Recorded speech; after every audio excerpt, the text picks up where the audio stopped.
You're listening to 106.9 Click FM, live in color.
Yeah, we're in trouble, folks. We started with a sack by the Argonauts. One good play by Ottawa, one good series, and all of a sudden, the defense shows up. I know. Shouldn't be going for both of them today, back-to-back, too much. It's too much Canadian football for one day. It can never be too much Canadian football. All right, 2nd and 12. They'll send two in motion on the near side. Brown looking over the middle. They find a great soft spot in Toronto's pass defense. They're now in Argos territory. That is number 2, Hardy, with a catch. Takes them at least inside the 50, maybe even the 45. First down coming. Now, see, Logan is here and William. I assume we haven't scared away everybody yet, but, you know, give them time. Oh, Winterboard showed up too. I'm sure you and I both are, expecting a game later. I don't know what it'll be against BC, but it'll happen. Meanwhile, get a great run by number 17 for Ottawa to get a first down. Just as it looked like they were about to get stymied near midfield, that is another first down. Dedman on the run again.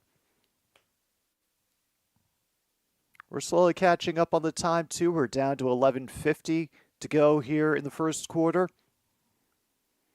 We'll do another quick little dump off for Dedman, and he's getting some decent blocks along the far sideline, able to get another first. No kidding. I was wondering how that was holding up. Last I saw was a small lead for Minnesota. The 25 to 17. I mean, that's a touchdown and 2-point conversion. Meanwhile, that attempted dump off over the left side of the line goes incomplete. And now 2nd and 10 from the Argos 20. Also got on my other screen here, Duke versus Miami. I figure I might as well keep an eye on Cam Ward since William very much wants him to be the next Giants quarterback. Although I know y'all have a history with Duke quarterbacks, but the guy for Duke's been doing pretty well in this game. Just saying. All right. 2nd and 10, Brown finds receiver underneath, but everybody flocks to him to keep Addison from reaching the 10. Yeah, they will be a yard shy. So, an early decision. And remember, we're in the playoffs. It all means so much more.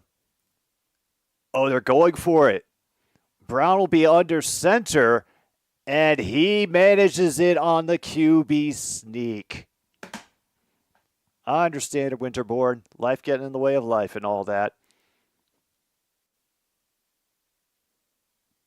And he even lost the helmet, too.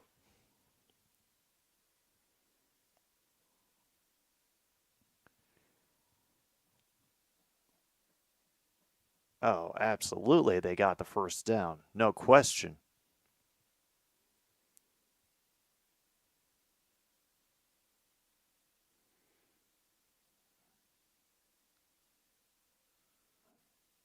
Oh, hello, True North.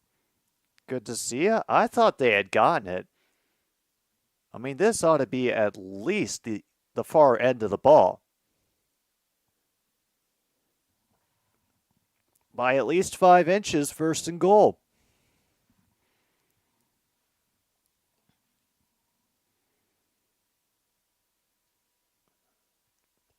They don't sound too happy about that here in the home of the Argos.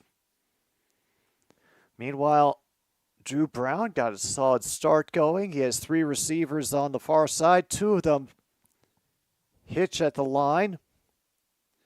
And now we'll add 3 in motion on the far side. Toronto rushes forward. It'll be underneath and in and out of the hands of number 84. Incomplete. Second and goal. Now inside 10 minutes, 9:56. She'll probably also get the NCAA football scores up because we're going to be missing that all day. I'll have to wait for some word on that.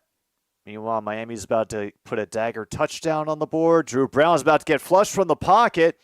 Does he find room? Cannot get it to Ackland in the rear of the end zone. Incomplete. Oh, man.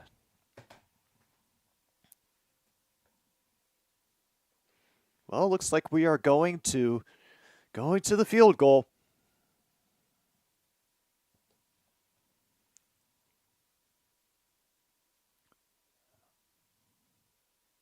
They could have had it, but throw is a little bit short. So Lewis Ward will come in for can't be more than a 16-yard field goal, and it's almost too easy. But they don't have a orange shirt guy to go fetch the ball, so it's just not quite the same. Don't worry, Toronto fans. I'm sure Chad Kelly and his cohorts will have you on the board soon.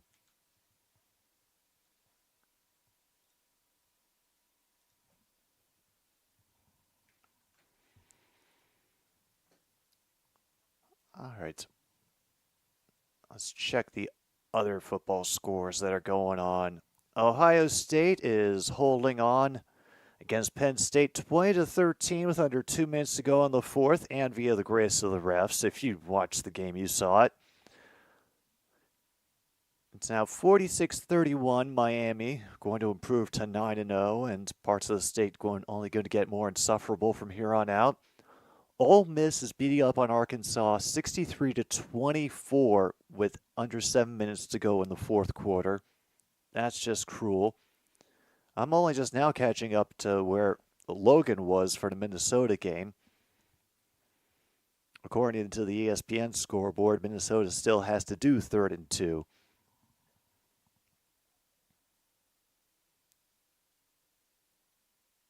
And we're not going to get...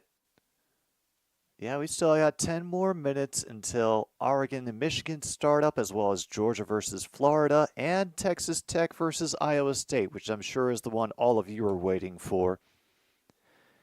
And the one no one was waiting for was Indiana-Michigan State because it's on Peacock, and fuck Peacock.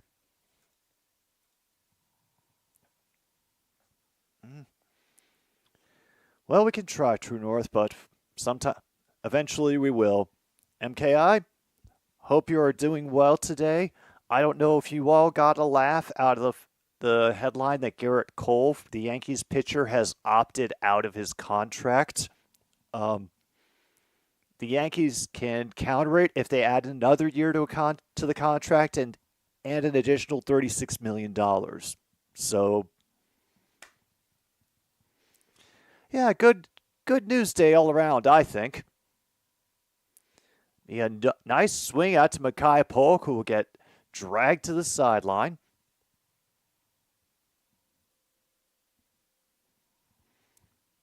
Be a gain of, well, yeah, we'll call it 7.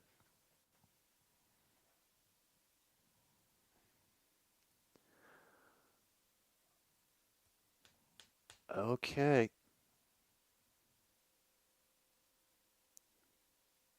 Send 3 in motion, go with the run, but Carey will not get much further than a yard. Actually, they're going to mark him barely a foot more. So what do we do here, folks? Is this Rouge territory?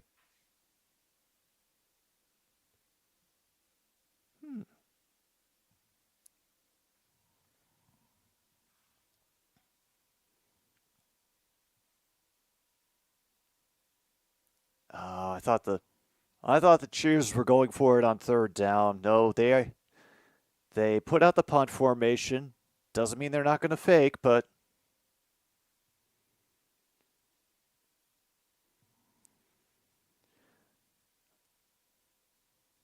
this will be a bit of a boomer. Retrieved at the 10, run out to the 25 before first contact, quickly out at the 27.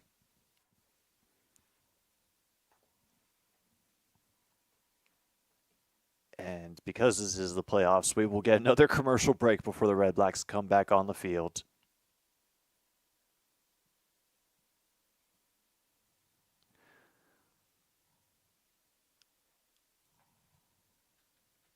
And because they had to have started by now, hadn't they? There have to be some NHL games today. We've had a couple already. We've already had the Panthers and the Stars play. That game has ended. 4-2 is the final. And right now the Bruins are having a moment of glory, considering the lousy start their season has. They're up 2-0 on the Flyers near the end of the game. 4:37 left. We're not going to get Chicago versus the LA Kings or the Blue Jackets versus the Capitals until 3 and 4 o'clock, respectively. But over here, we're going to be too busy paying attention to the glories of the CFL playoff football. Meanwhile, the Miami game has had to stop for an injured player, and yeah, not getting up for whatever's going on with that leg. They were able to show it on camera, but he's not even trying to get up. Seems like a rough punishment for an easy interception. Wow, Duke got the ball two plays later. They get a tip drill interception. I guess this is just the fate of anybody who plays Miami this year.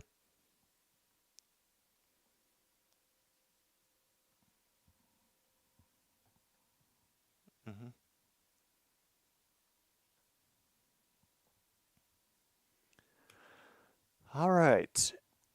Now we get Drew Brown back out on the field for offense. I didn't do anything to Luke. I'll check to find out if somebody banned him, but I didn't touch it. I didn't ban anybody after last night's game. That is something that, I'm going to have to go look that up in studio probably during the break. Okay. Cool.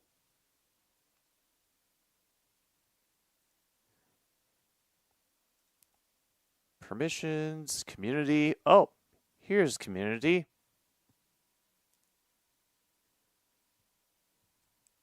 Damn, and the Rough Riders are going to get a first down off a Toronto offside penalty.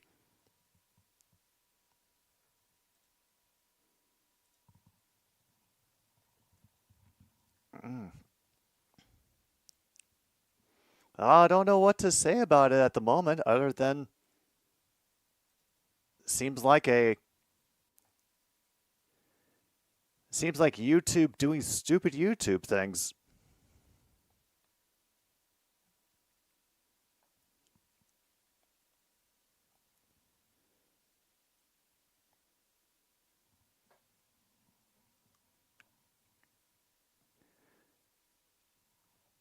And if somebody has banned or hidden Luke, then they have done it without my permission, have violated my trust with using the blue check. So if they have, they better correct it right away.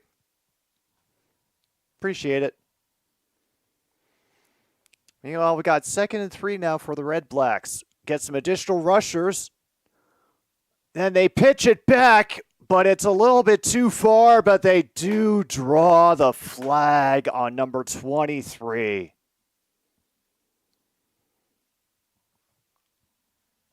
They are going to get a pass interference penalty.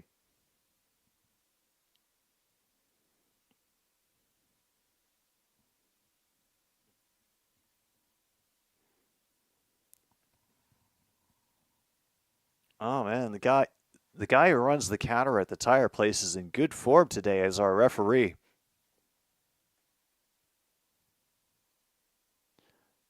Oh, yeah, you see all the holding going. Yeah, I'm not sure. This is very weird. Yeah, I do not get it, man. I do not get it. Just checked last night's stream. It still shows him. You're still able to hot him. Yeah, we've just got mysteries abound, and I thought Halloween was over.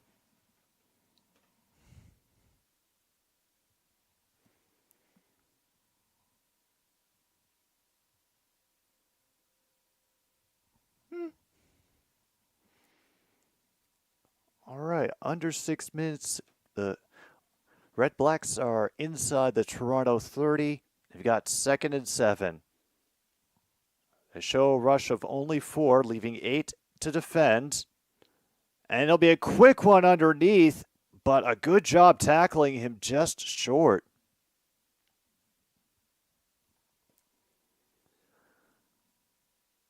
Good catch by Addison underneath, but just like that, 2 Argos defenders come racing up out of the backfield. However, Drew Brown, once again, under center. Looks like easy QB sneak for Drew. Got the first down. Oh, thank you. Thank you. It is from, if I can remember which side the letters are on, University of Minnesota. Saving the proper jersey for when the game starts. All right, 1st and 10 now from the Toronto 19. 2 in motion from the far side. And a good catch up the middle. Keep the runner from going anywhere. Number 7, Ora Mulade, getting in on the tackle behind the line. Loss of at least 1 or 2. Down to 4:16. Clock ticking away. And William Fields bending forward so his face cannot be seen on the camera.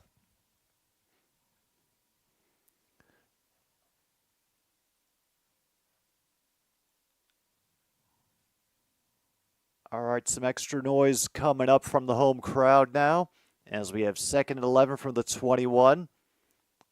Looks like we'll get 1 back Stain to help with the rush. And a good job connecting with Addison, is able to twist out of 1 tackle, get down to the 3. Hardy with the reception. First down, Ottawa. 1st and goal. Woo.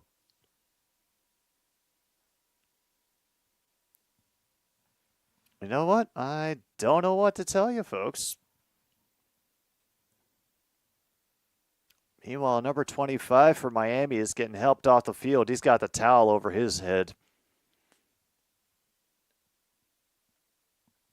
He's having a bad finish to the day. That was rough for the Hurricanes. Meanwhile, Crumble faked the handoff and had to rush forward because all people, including number 1 Adeleke, were rushing in for Toronto to close things up. So 2nd and goal, maybe a half yard closer than they were a few seconds ago. And now Dustin Crum will come off. Drew Brown back in. They have 2nd and goal from the 4.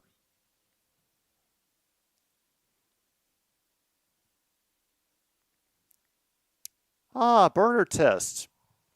Luke? I got nothing, man. I don't know what the hell's going on. Blitz coming. Brown unloads to the corner, and it gets snatched away for a touchdown. Holy hell.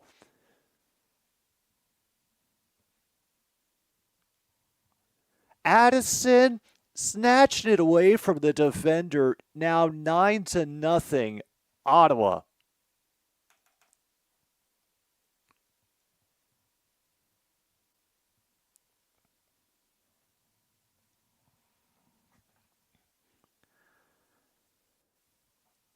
Yeah, I don't know where to look through the list of people that have been banned from this channel. I know it can't be that big, but I do know somebody just wanted a Save on Foods gift card. Didn't catch the name, but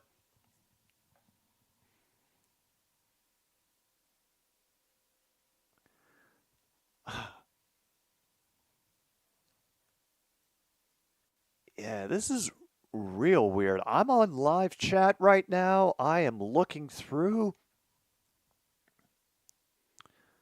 I have got not a clue as to what is going on. We will simply call it YouTube being YouTube.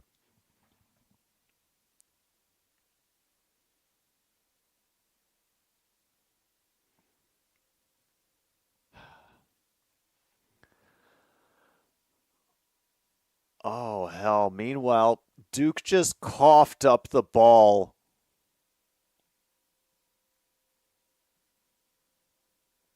Oh, my goodness. No, nobody's won the million, and it turns out, Logan, the whole deal with that thing is there have to be 2 kick return touchdowns in the game. I just never had the volume on to catch that part, but yeah, I don't think we've ever been privy to a CFL game with 2 kick return touchdowns. Might be, Luke. Might be. Yeah, Miami's up 53-31 right now. They're going to finish this game on top, be 9-0, and horribly insufferable.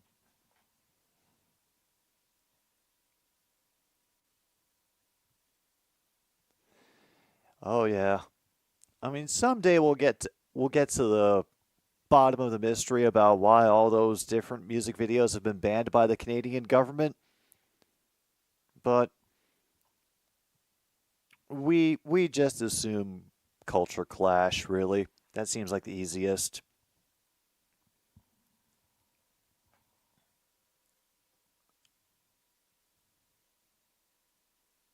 Yeah.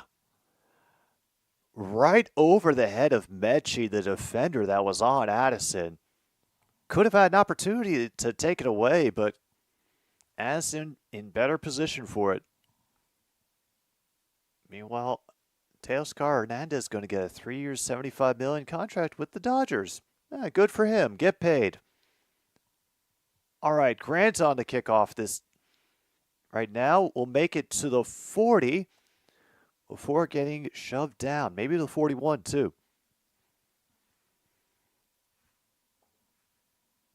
All right, 1:50 to go here in first quarter, and damn, a lot for Ottawa to celebrate right now. They are up early and on the road.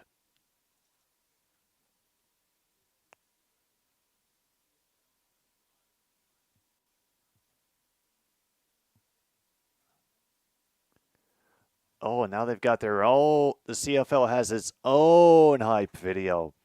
Come on, you don't need to tickle my sax, CFL. I'm already watching.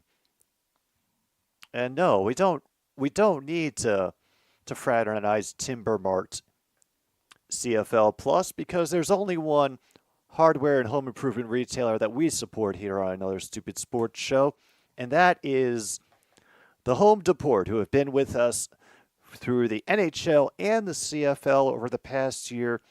Once again, North America's leading hardware and home improvement retailer, the Home Depot, over 200 locations across the least shameful parts of the North American continent, and finally in Assumption, Illinois. Thank you again to the Home Depot for being a sponsor of Another Stupid Sports Show.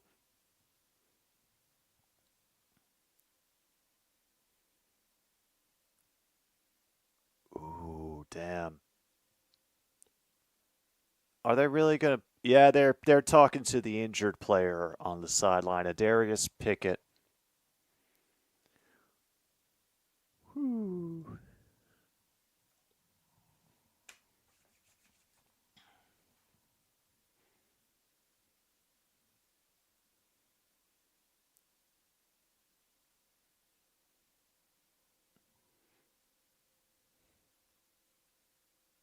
Oh my goodness, he's DJing.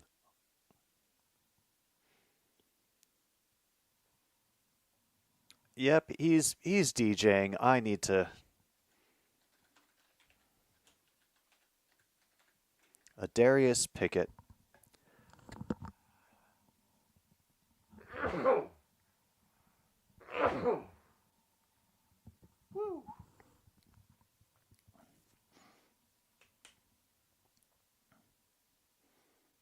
All right, first down for the Argos. They made it up to their own 53. They'll rush two on the near side. Kelly waiting for an opportunity, and he finds it upfield inside the 40.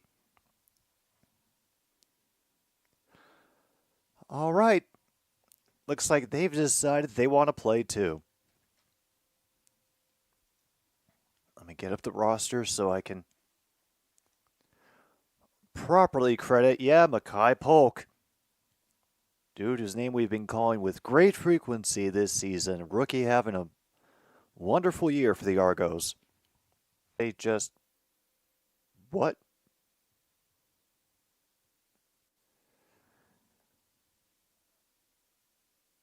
Well, the crowd doesn't sound too happy.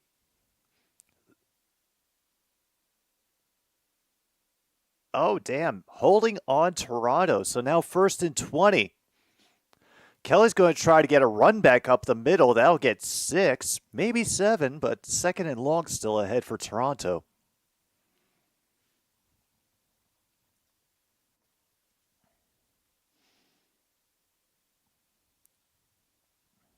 All right. So Ohio State has defeated Penn 20-13. Minnesota ended up finishing off Illinois 25-17.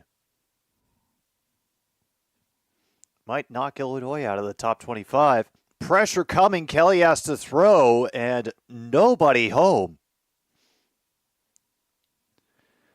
Damn. Oh, they were going for Ungerer? Let's see if we get a replay and see what the hell happened to Ungerer on that play. Kelly getting a note or two from the coach. Not sure about what.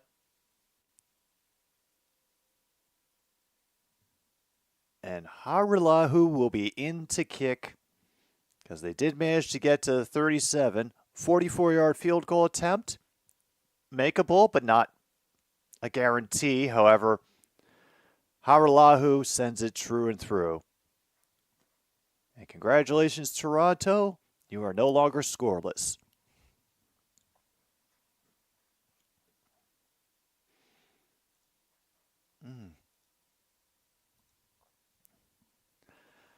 Right now, Ottawa is very much winning the Battle of Toronto, doing quite well.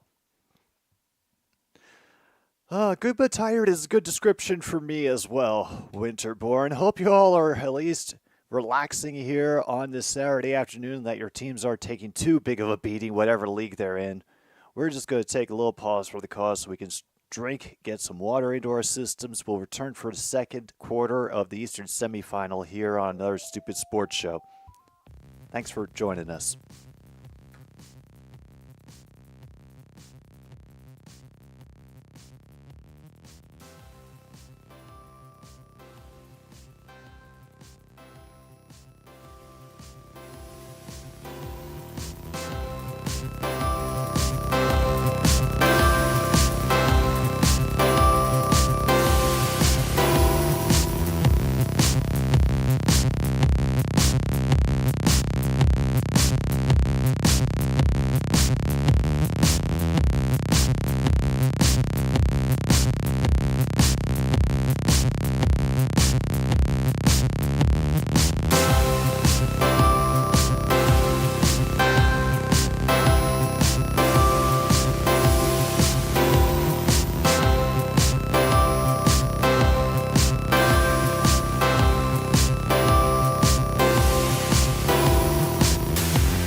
I know we're back, but we needed a moment for Monty.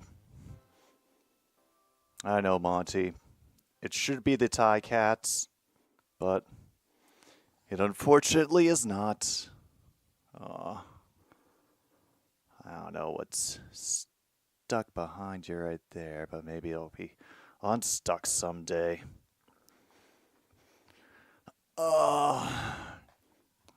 And yes, Angie is sleeping well. Her team has the guaranteed spot in the Eastern Final. She's essentially waiting for the winner of this.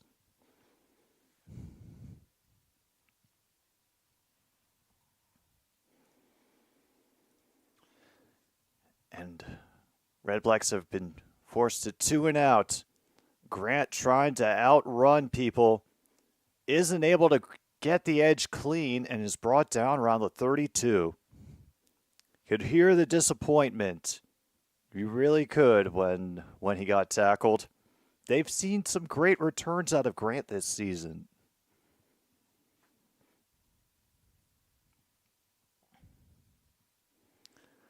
I know. I somehow sensed True North that there would be a mention of the Rio Lions. Meantime, the Detroit Lions are going to be playing the Packers tomorrow in a game that I assume on my channel will be seen by at least one other person. Because let's be honest, Gross will be streaming and everybody will be over there. All right, 1st and 10 from the Toronto 32, and we immediately get a stoppage for something. Okay. I'm not sure what the signal means when the referee does this, but I'm assuming it means to get the dirt off your shoulder. They try to go with a rush of 3 on the near side. Sneaking a run. Ottawa is right there, barely a yard. And oh, that's right. The coaxing knee injury. Yeah. Oh, yeah. No, his leg, it whirled around in ways it shouldn't have whirled. And there he is, padless on the sidelines. No kidding. Juan Soto's a free agent? Wow, any team's going to be lucky to get him.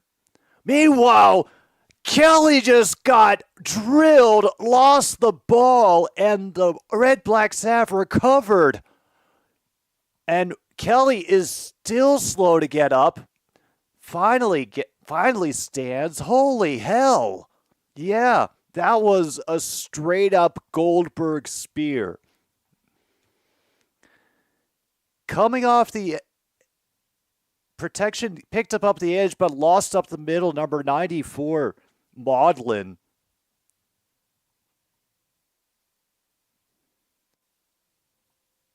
Yeah, right into the body, drilled loose just after contact. Man, Chad Kelly has no response, man. I wouldn't be either. Uh, uh, uh, Genuine question, because I understand that there is wrestling fan overlap. Have any of you just had the opportunity, out of curiosity, have any of you taken a legit wrestling move from a wrestler?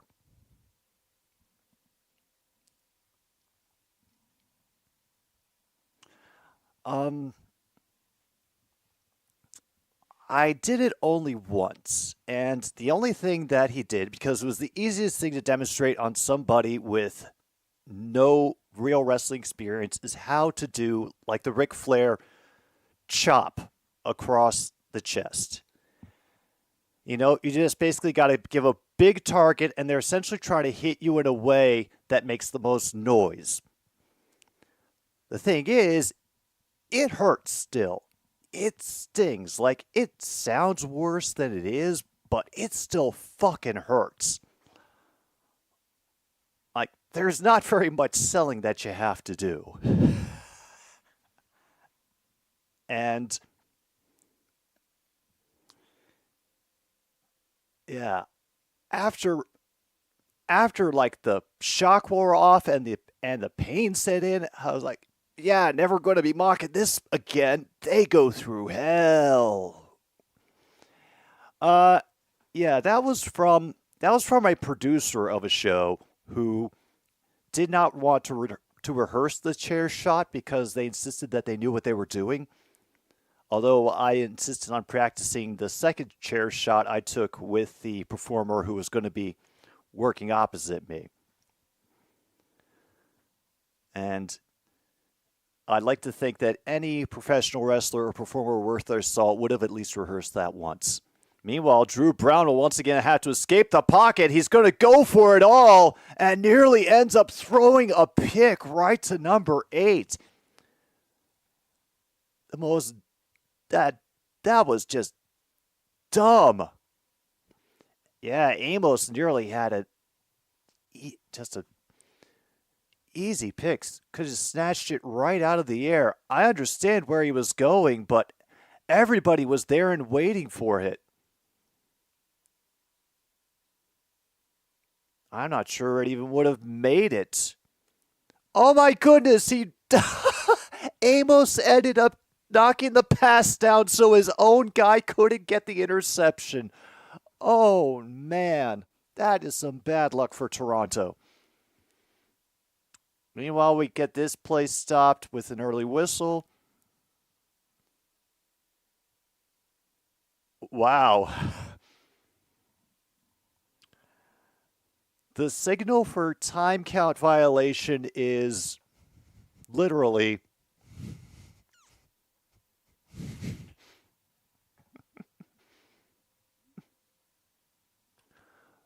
okay, meantime, 2nd and 15 for Ottawa. They're now backed up to 28 of the Argos. Oh, this is about how I thought it would too.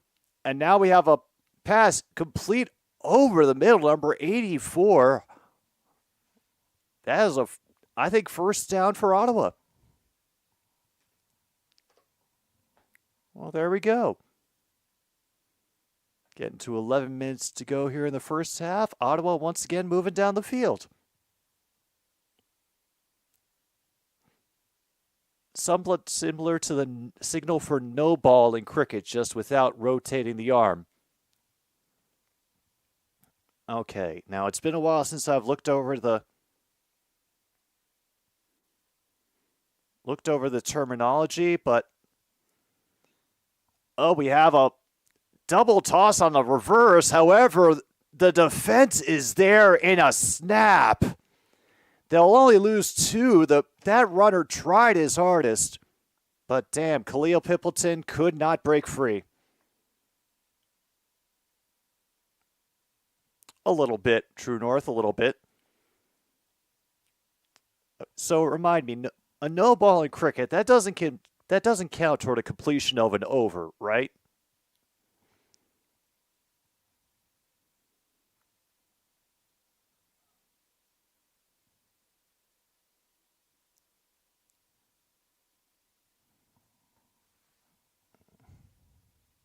All right. Now, Drew has all the time in the world, and it's off and incomplete, but flags fly everywhere. And it's going to be an ineligible man downfield. They'll probably decline that and just take third down, honestly.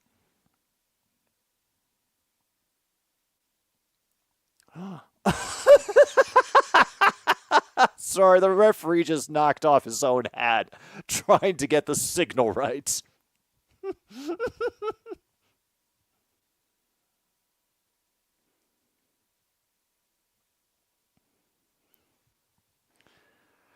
Oh, even worse, illegal participation. Wow.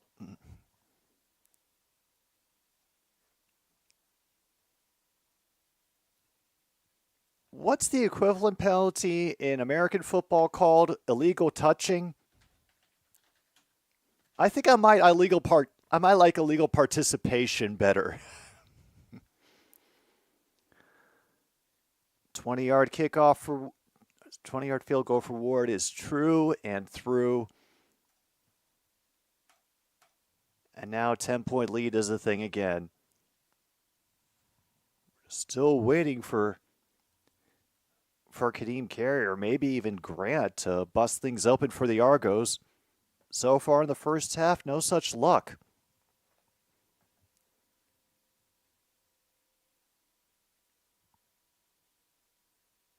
Okay. We got Georgia and Florida going on right now. Looks like Georgia has the ball first. Still trying to get up the field with it, and one of their O-line guys is going to walk off what I assume is some sort of leg injury on the sidelines.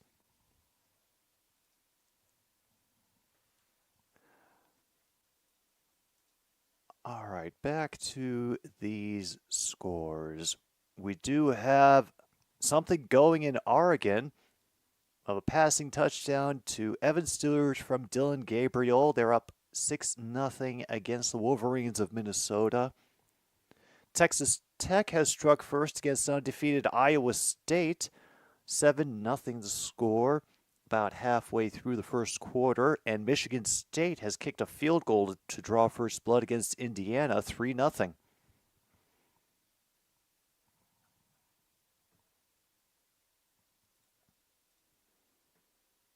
And huzzah, the Bruins won a game, 3-0 over the Flyers today. Got that final in. Next game will be 5 minutes from now. Blackhawks and Kings expected to drop the puck around 3. That is Central Time, in case you're wondering. Blue Jackets and Capitals around 4 o'clock and 6 o'clock for the Canadiens and Les Penguins. And, of course, the game that I'm sure True North is looking forward to the most, the Kraken versus the Senators. Best of luck.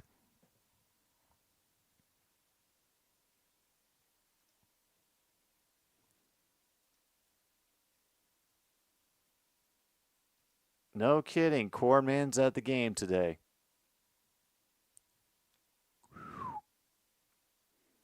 Meanwhile, Leif, you cannot escape it. Meanwhile, while I was reaching for the duck, it took one play for Mackay Polk to score a touchdown. So, before we can even get ourselves settled with the duck,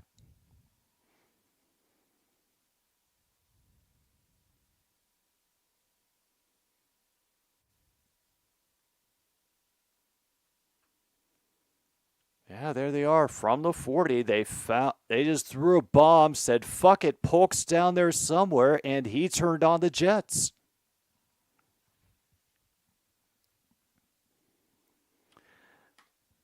And so, once again, the Giga-Chad strikes back. Hajrulaha gets the extra point. Yeah, Danielle Solobata from Armstrong, BC has won herself an air fryer.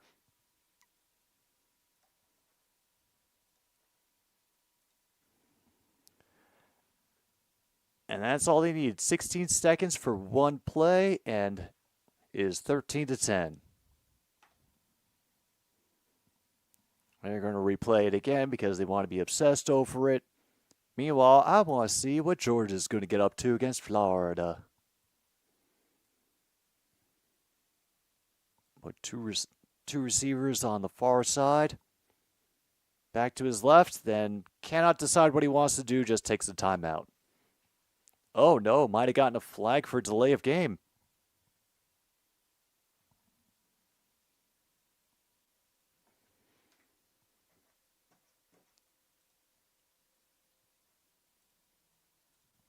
Actually, that's something we should probably start looking up just so we can further reassure ourselves that statistics don't matter, or more accurately, there are lies, there are damn lies, and then there are statistics.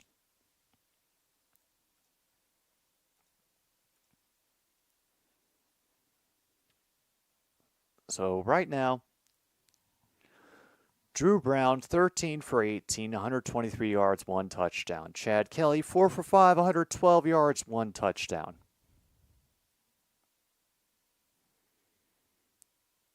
That'll be a bit of a pop fly on that one. Returner will manage to get it to the 37. I don't think he was the intended returner they wanted.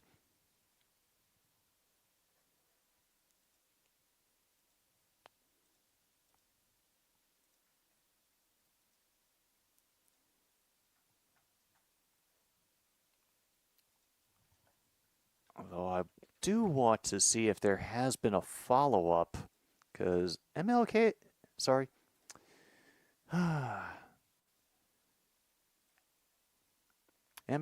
he said earlier that the Yankees were going to pony up. Still waiting, I guess, to see that. But mine might be loading slower. First down up the middle, we get a good follow of the blocker. That'll be a gain of about 7. As Dedman once again fighting his way up the middle of the field. Officially a gain of 6, 2nd and 4. Green Bay Packers practice squad star Khalil Pimpleton is now in the game.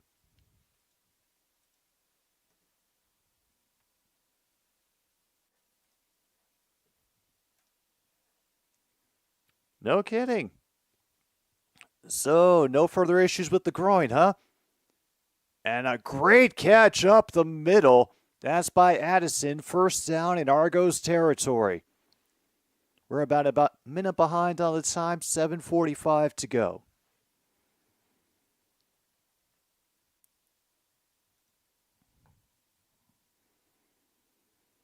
Cannot believe they just left the whole middle of the field uncovered.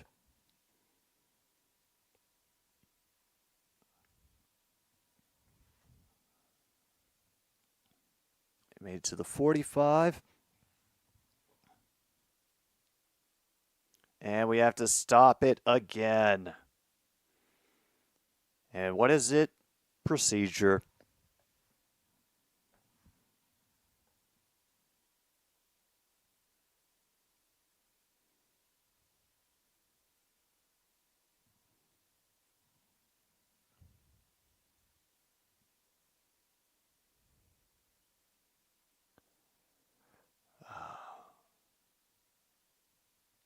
Oh, it is his birthday tomorrow. Well, let's hope that nothing. Let's hope that nothing makes that otherwise. I guess, as long as the Detroit Lions aren't involved.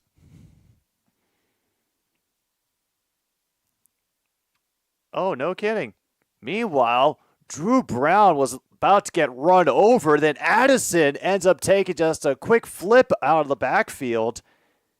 And holy hell, first down just like that for the Red Blacks. Inside the 20-yard line. We can't Jerry Jones him.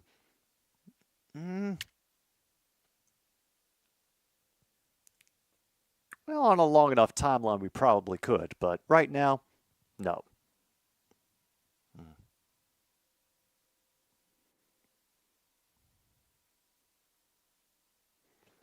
Okay, now 1st and 10 from the Toronto 27. 3 in motion on the near side. Forgive me, they'll pass that way anyway to Pimpleton, who will get swallowed up after getting 4.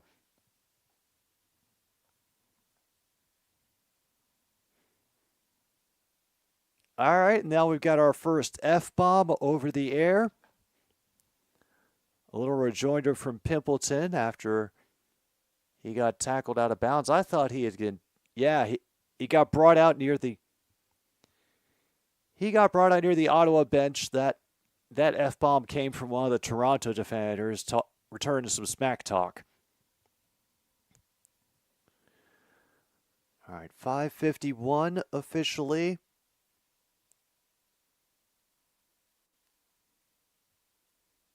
They only rushed 4. There's the reception, but did Gosselin make the sticks? He did. First down. As number 45, Gosselin for Ottawa. I thought he had stepped out short, but turns out he made it.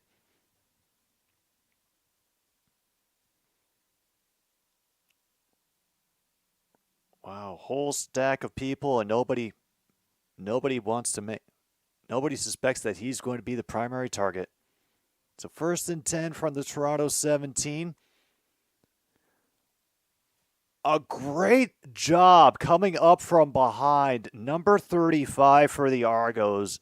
Limited Addison's gain to maybe 2 on that, but Darkangelo getting into the backfield right quick and wrapping him up before he could do too much damage. And there was a good bit of daylight. He could have gotten at least 5. No kidding. He played for Detroit.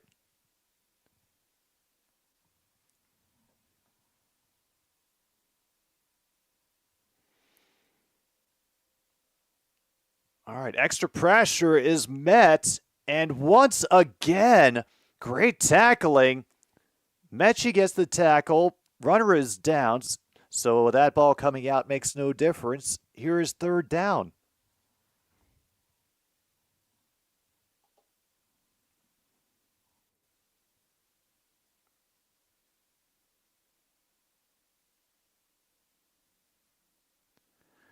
Wow. We're going for Pimpleton again, and all the speed he had could not get away. And even the O coordinator for Ottawa is like, damn, thought we had him that time. So it'll be another field goal attempt here on 3rd and 3, 17 yards, no big deal for Ward.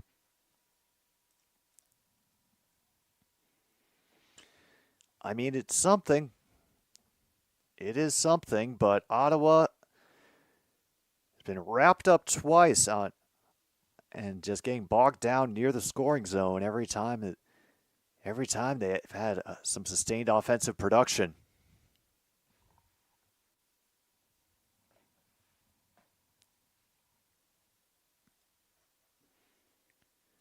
Now that I think about it, let's see what the so-called intelligent people, we know that they are the so-called intelligent people because they are paid by ESPN to be the so-called intelligent people.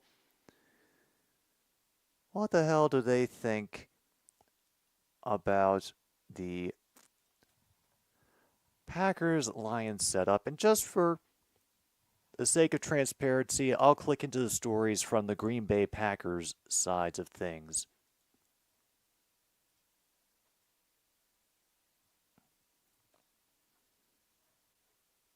Yeah. Last thing they have listed is from yesterday about Love being listed as questionable. Of course, y'all updated me that he is going to be good to go. Yeah. Oh, that's right. We had the other players we want to check up on. Packers injury report.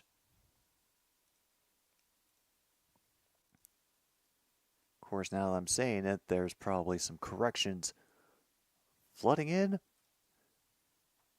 See, Jair Alexander, who they said had a knee issue. Listed as questionable, did not practice Thursday or Friday. Corey Ballantyne, limited practice all week, also listed as questionable. Meanwhile, Josh Jacobs, limited practice last 2 days, still listed as questionable. Yeah, that's putting it rather mildly at the moment. Meanwhile, it'll be a pitch and go for number 10, get them into Red Blacks territory. Just following Mackay Polk all the way. Easy first down.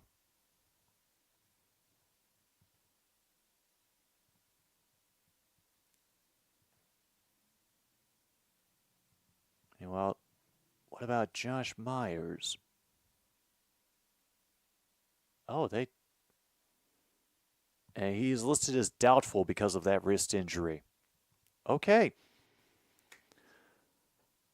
Kelly going for it all again. And Daniels will stretch out for the touchdown. It's just like we thought it would be. And now they could take the lead with an extra point from Hajrulaha.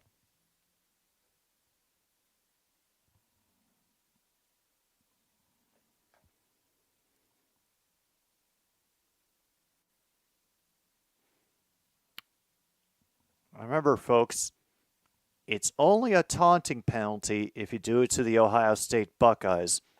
Otherwise, it's just sparkling, unsportsmanlike conduct. Yeah, Lori Stewart from Edmonton, Alberta got her 50,000 more rewards points.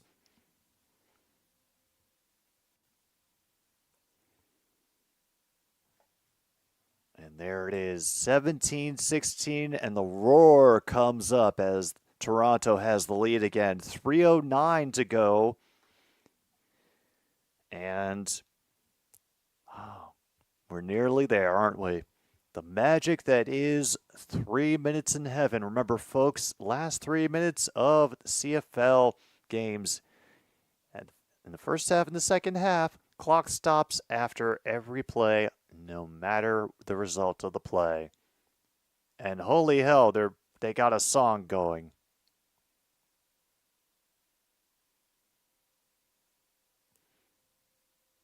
Yeah, that sounds like a fight song.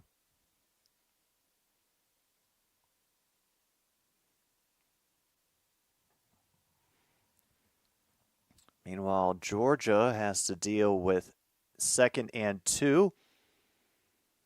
And they'll manage the first.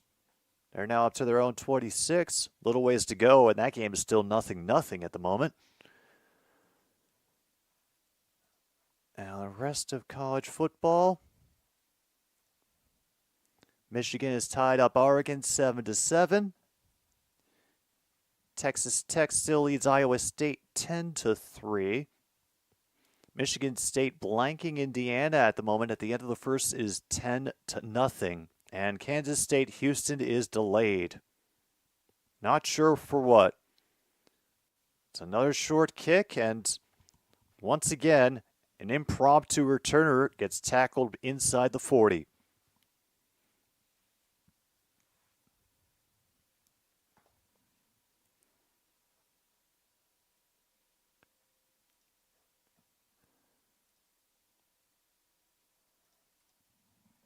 Let's just leave it there because I have a feeling they're going to run this play at least through the 3-minute warning.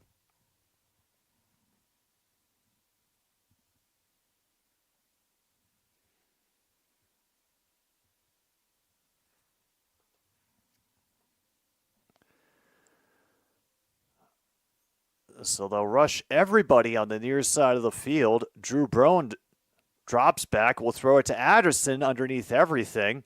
He'll make it to about 9 before he's finally dragged down.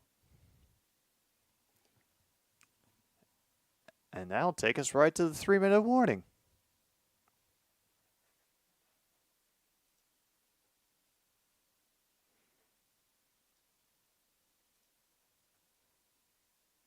Well, let's close up that injury list. Although probably wouldn't be fair if I didn't go over all of the injuries for my team, just so that the fans can appropriately salivate and give their sympathies where necessary. Meanwhile, let's see, Broderick Martin will be out, Josh Paschal out, Malcolm Rodriguez out. That sucks. Sione Vaki is doubtful with a knee injury. Makai Wingo, doubtful with a knee injury. Everybody else is listed as sure. Even Jared Goff is officially listed with his ankle issue that he got from the last game. So if you want to scare the hell out of us, definitely go after Goff's ankle and be sure to make as big of a show as possible when you do it. Thanks again, Packers.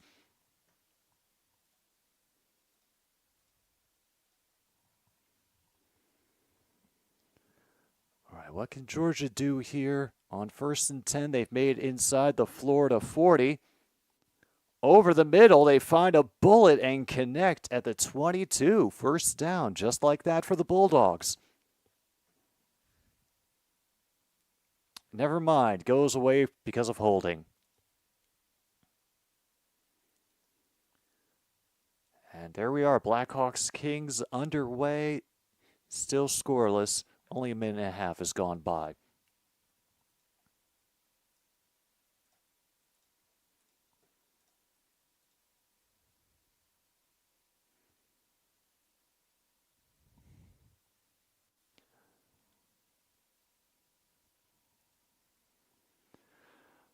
All right, here we are.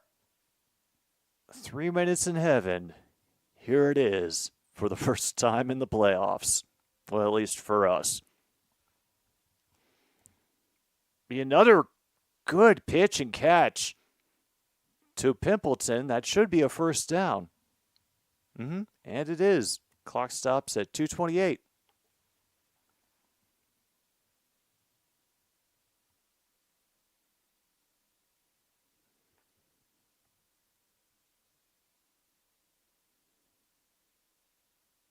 All right, there goes Pimpleton to the far side of the field.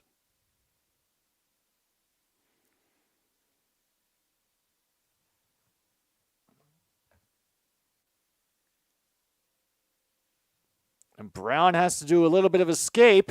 Then he'll get rid of it. And that's Pimpleton, who will just roll out of bounds and stop the clock. Okay. About a gain of 8, maybe 9, but they held on for just long enough to flush Brown out of the pocket. And Pimpleton had just enough separation. And a great low catch.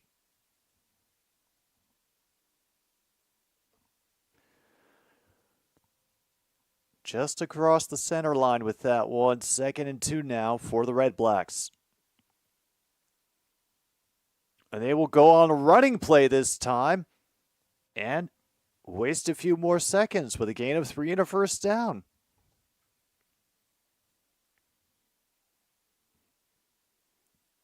All right. Good. Taking the time off the clock so that Toronto can't do anything else. I like this.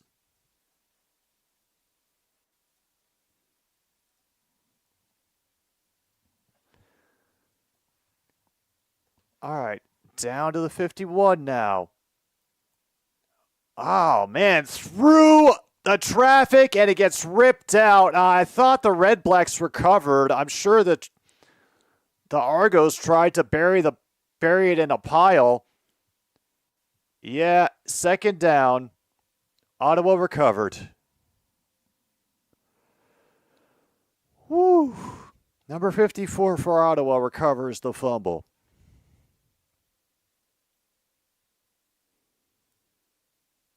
So 2nd and 5, 2nd and 6 now. That ball ended up bouncing back a yard or so when it got ripped out.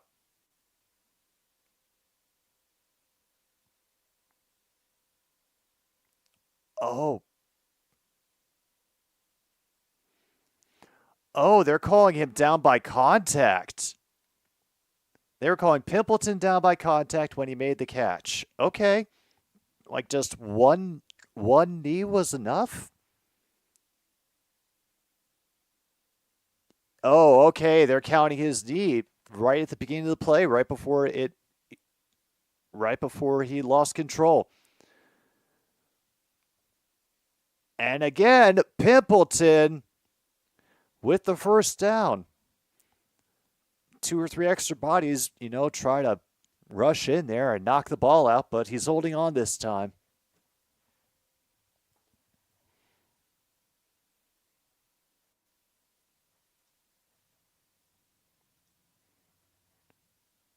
Let's see. And damn, Kings are already on the board, 1-0. That's against Chicago, so good. They only rush 4 for Brown. And another big one over the middle, down inside the 14 with the reception at the 7. Holy hell. Dominique Rhymes. How many people were around him? Ooh, nearly knocked out of the air by Toronto, too.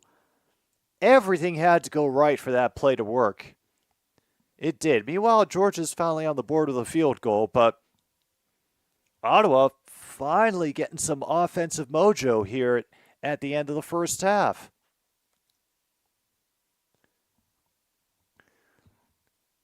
Pumps once, throws it underneath. Number 23, who will bounce off of blocker and fall inside the 10, down to the 8.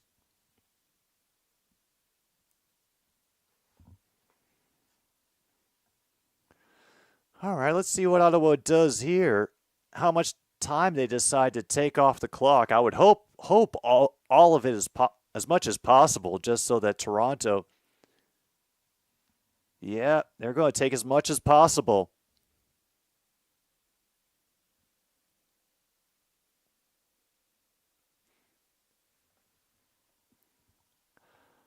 All right, from the Toronto 8.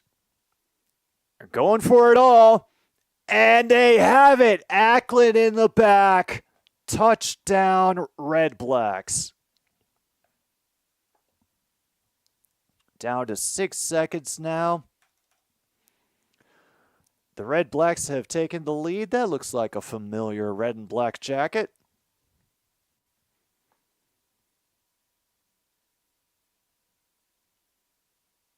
Wow.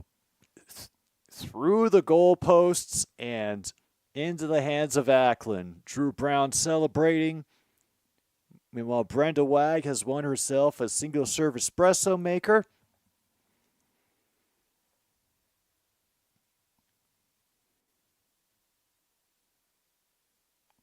Extra point is true and through. Ottawa up by 6.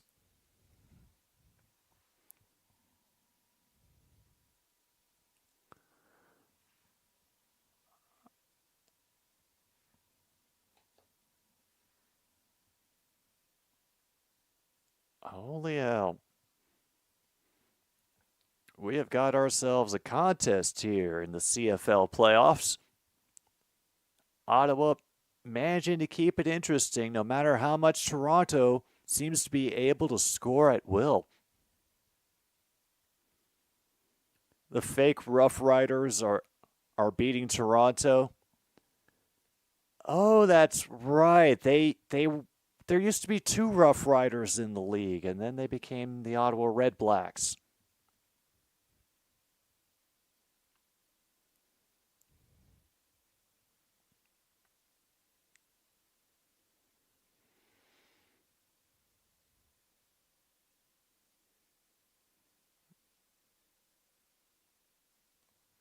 Yeah, we never forget. Just like Dr. Bum Bum, True North, we never forget. So they could never keep a name. Gotcha.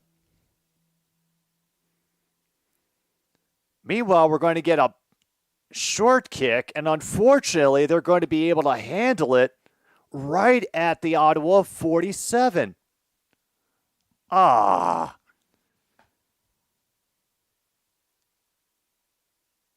Okay. Wow, Rough Riders games. Is that how they delineated it too? It was one word versus two words?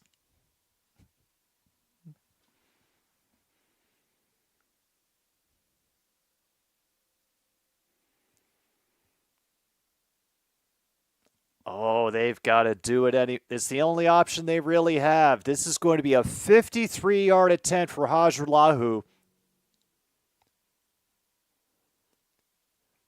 And he does. He gets it inside the left upright, just over the bar. The gamble fails for Ottawa, and Toronto pulls within 3 to end the first half. Damn.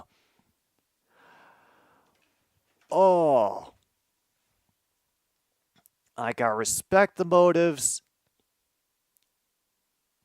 but there aren't enough teams to have repeat names. Yeah. We don't get a Rouge either. That's the most disappointing part of it, I think. We can always have hope for the second half. Speaking of, I think it's time for us to take our intermission pause for the cause here. So grab a drink, grab a snack, stretch, open the window, and don't worry, we will be back soon enough for the third quarter of the Eastern Semifinal here on Another Stupid Sports Show. Just hold on, take your time. 106.9 Click FM isn't going away that quickly. At least I don't think. And we'll see you on Tuesday.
Pump it up.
We are back. We are at it here on another Stupid Sports Show. Third quarter about to begin. Decent kick return for the Argonauts. And it looks like Chad Kelly is back in business. Will be behind center for Toronto as the third quarter begins. And awesome. More lies over the TV. I'm going to be so glad when Tuesday's come and gone. Well, a level of glad, but I don't know how much.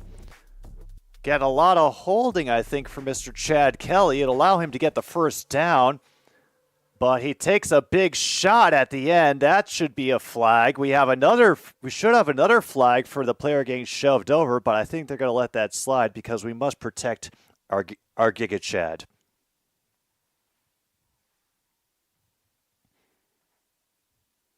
Can anyone tell that I'm not a big fan of Chad Kelly?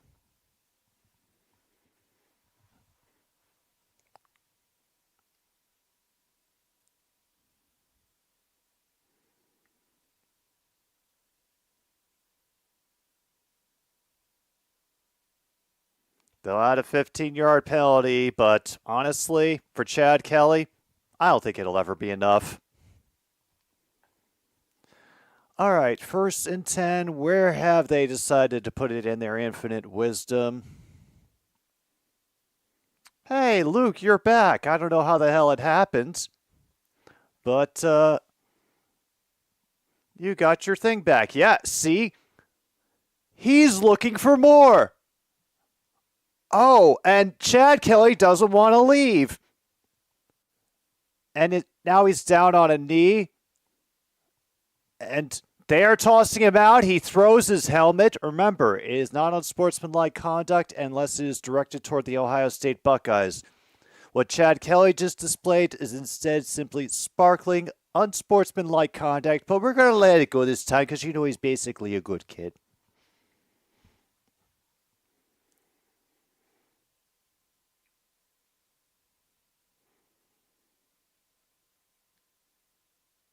Yeah, he got a couple of them at the end of the game. He got a couple at the end of the play. He got an extra knockabout the head.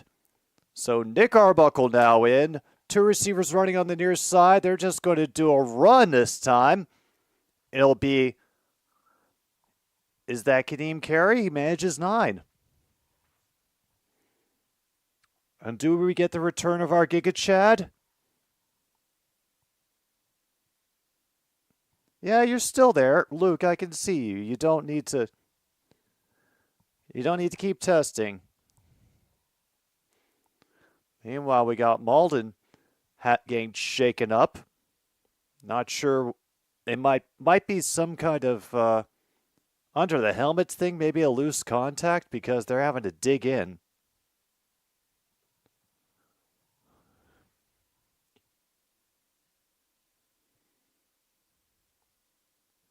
Message on your phone, not on your laptop. Man, I do not know what to say. YouTube is YouTube.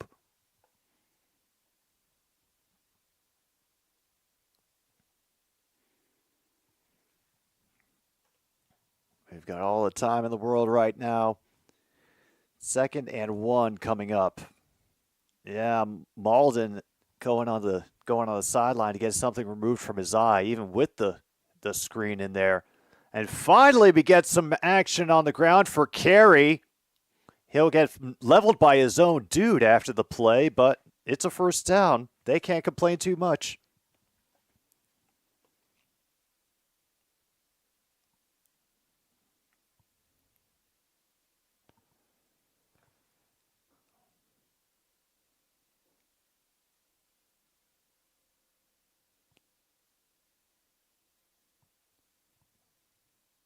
And nope, Chad Kelly looks like he's going to come back. And now we've got more running by Kadeem Carey. He has finally been able to find some room. And unfortunately, Chad Kelly's coming back.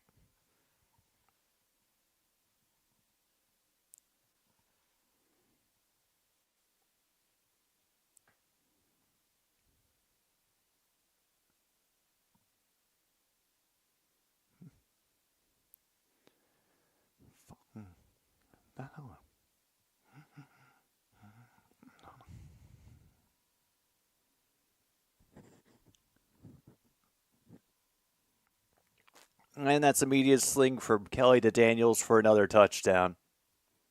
Forgive my lack of enthusiasm.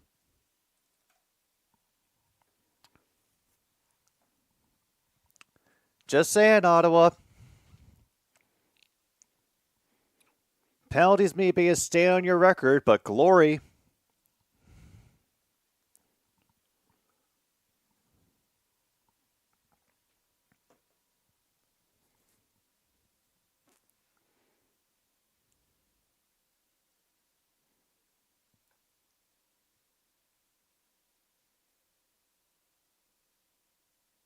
All right.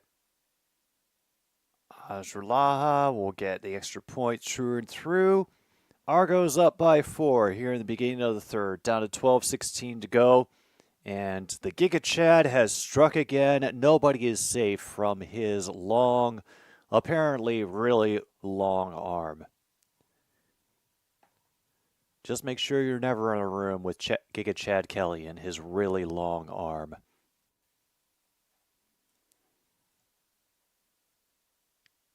All right, other scores going on. LA Kings ahead at the end of the first, 1-0 against the Blackhawks. We've got 12 minutes until the Capitals get going against the Columbus Blue Jackets. Oh, Kansas State versus Houston has gotten started. The 23-year-old field goal being the only points for Kansas State at the moment, 3-0 in the first quarter. Indiana has finally awakened against Michigan State. They're up 14-10 near the end of the first half. All those points coming in the second quarter for them. Iowa State has closed the gap to 4 against Texas Tech, 10-6. Still waiting for the first half to finish there as well. And Florida, Georgia is continuing to be Florida and Georgia. Gators are in the red zone right now. Currently 1st and 10 from the Georgia 13. And not doing much with it. A loss of 1 as the runner falls down in the backfield.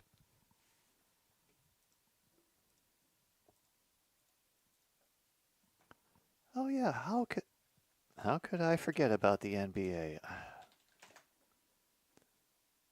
There's still a League 2, but oh, nothing's happening until 5 for the NBA when we get the Celtics versus the Hornets.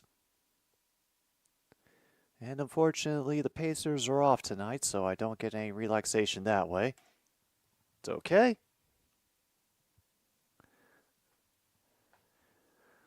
Harjinder Minhas from Kitimat, BC got the $200 Save on Foods gift card for that touchdown.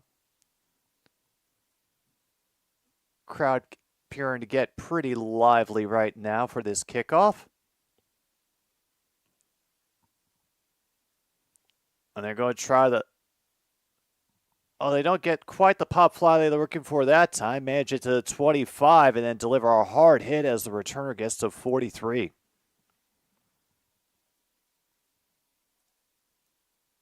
Oh, yep. Build up that sympathy, TSN. I know you can do it. I know you can do it. Build it up. Build up the sympathy. And yes, it's all laughs afterwards, especially when it's Giga-Chad Kelly.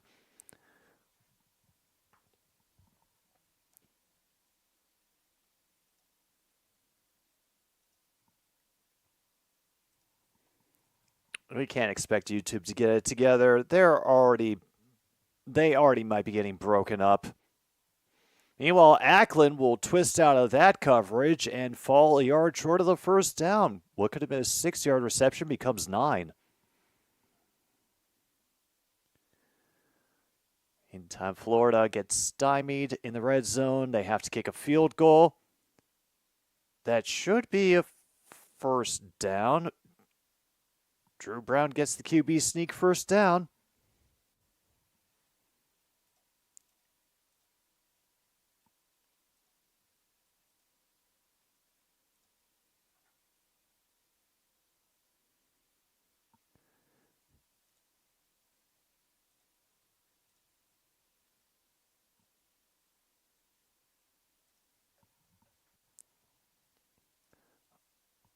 Well, here we go.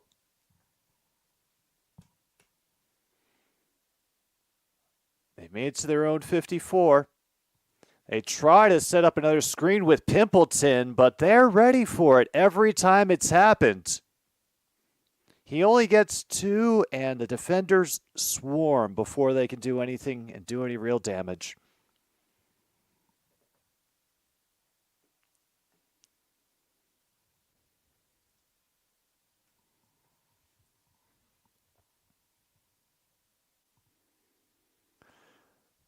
And they will only give him the midfield.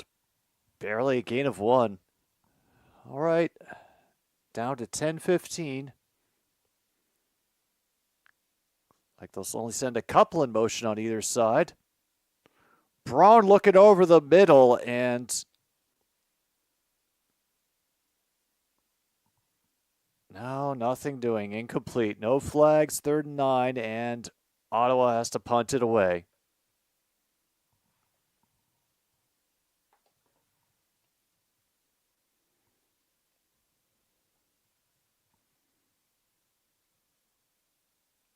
Yeah, don't worry, Winterborn. I'm sure they won't take the lead for at least another 40 minutes.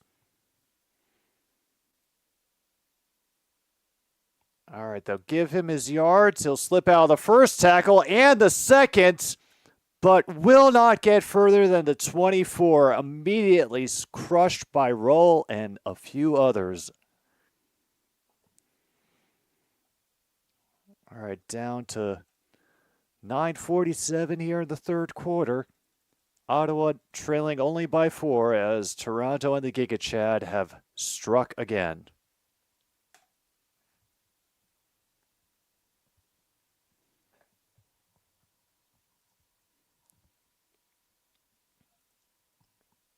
Wow, I look away for a moment, and just like that, it is 21-7, Oregon over Michigan.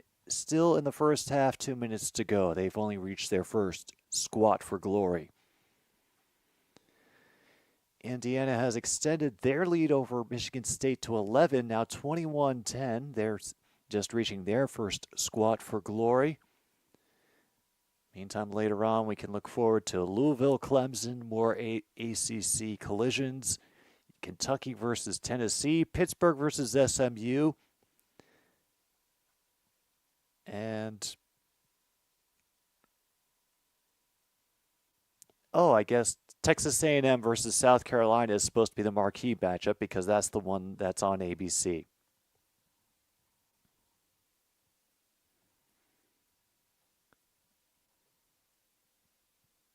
They're trying to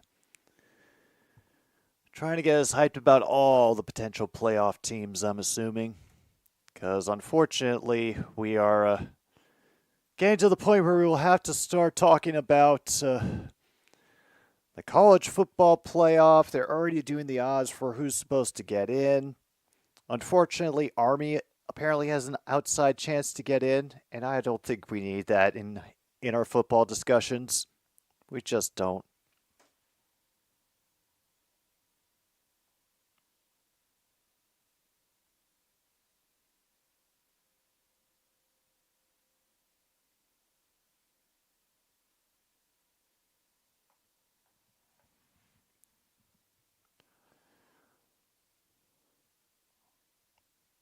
right. We are back again. Argos from their 24. They rush 2. We finally get some more running plays out of Grant. He'll get about, they'll call it 3. We'll be generous. I mean, they'll probably call it 4. I mean, it is Toronto, but we'll say second and decent, something they could easily take care of with another Mackay Polk toss. Draw so far today, Chad Kelly, 8 for 9, 91 yards, 3 touchdowns. Been very efficient. Drew Bounds only had 6 completions, but Chad Kelly's just more impressive because they haven't had to eat as much clock in order to do so. He's bombing it again. And it's Polk. What do you expect? He catches it.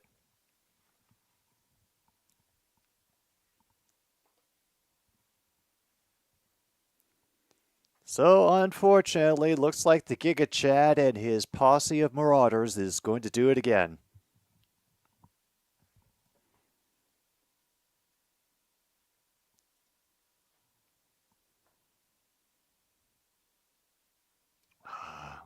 He got ahead, and they weren't able to close the gap. Hunter just worked to the outside. So they'll overload the far side of the field this time. They'll go for another big one, and that should have been intentional grounding, but because unfortunately he got it past the line of scrimmage, it will not be.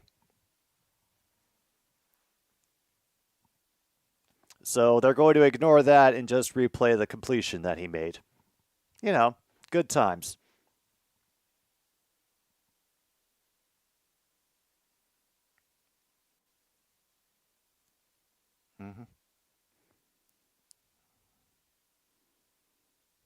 Mackay Polk wiping the cocaine off of his mustache. His celebration. 2nd and 10. They rush for 2. And it is caught. Unfortunately, they cannot stop him, and he gets the first down on the second effort, busting out of the initial tackle. His number 87, whoever the hell it is. But he has given the Argonauts a fresh set of downs.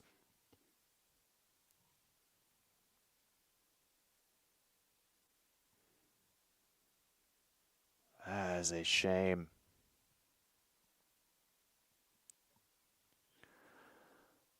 All right, from the 15. And he's holding it. He's going to try to run, and he will run his way in, and nobody bothers to take a shot because they're all scared now. Touchdown, Argos.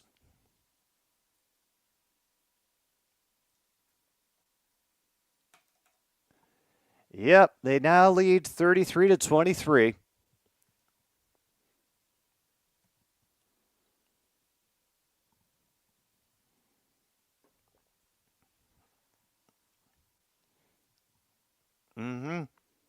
The underrated part of Chad Kelly's games, his legs. So basically, you can't escape his long arm, and you cannot escape his legs. You cannot escape from Chad Kelly. Chad Kelly will not let you. Chad Kelly is all-consuming. Chad Kelly is all around us. Surrender to Chad Kelly. Chad Kelly will find you. Chad Kelly knows where you live. Chad Kelly can see where you sleep. Chad Kelly knows what haunts your dreams. Surrender to Chad Kelly. Chad Kelly. Chad Kelly. 34-33. Argos leading the Red Blacks here in the third quarter.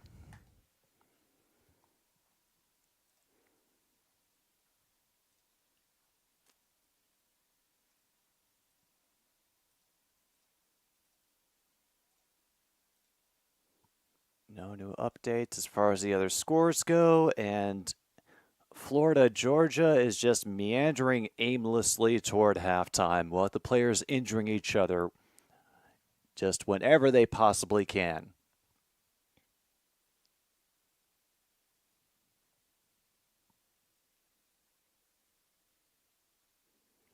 I can't even tell where that non-contact injury happened or what part of the leg it was to.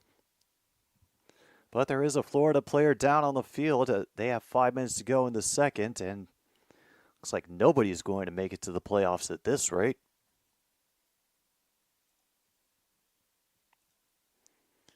Yeah, a real shame.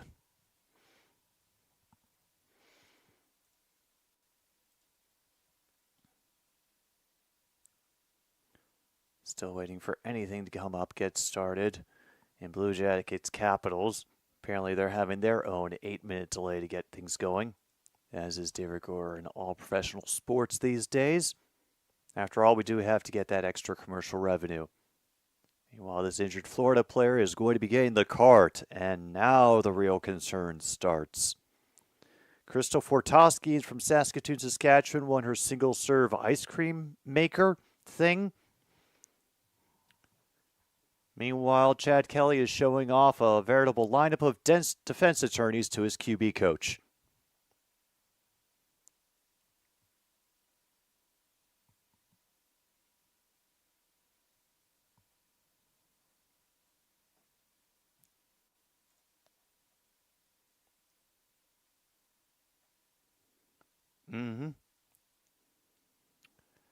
Try them all.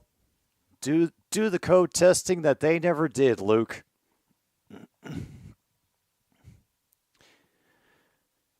And again, a short kickoff. And they aren't letting Ottawa get anywhere past the 40. Yeah.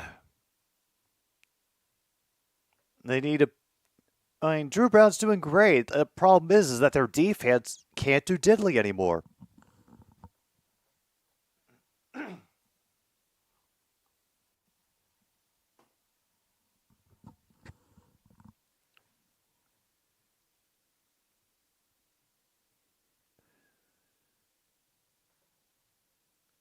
right, now the noise coming up again from the assembled masses here in Toronto.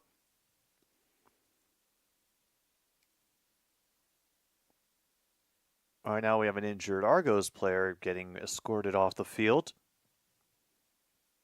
I mean, I guess they're choosing to focus on him because they assume that the Argos are going to be playing next week, and so we need to build up more sympathy for him. And no clue what happened. Maybe somebody poked him in the eye.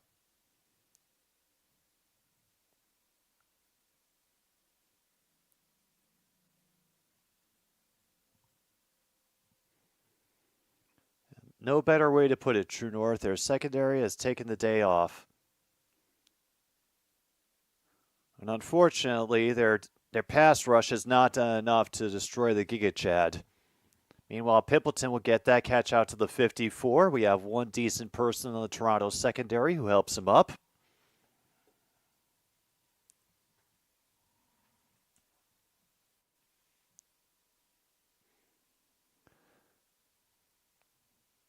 We're a little ahead on the time. We're at 6:08 to go. Ottawa's made it to midfield. Can they make this a quick one? No, they're still grinding it out on the ground. Be a gain of about 3.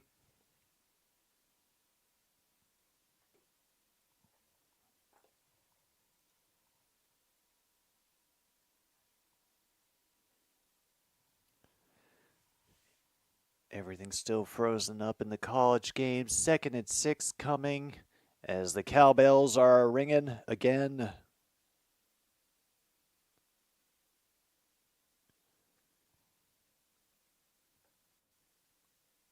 Come on. Extra pressure comes through. Unfortunately, Addison, who looked free, got immediately leveled by Franklin.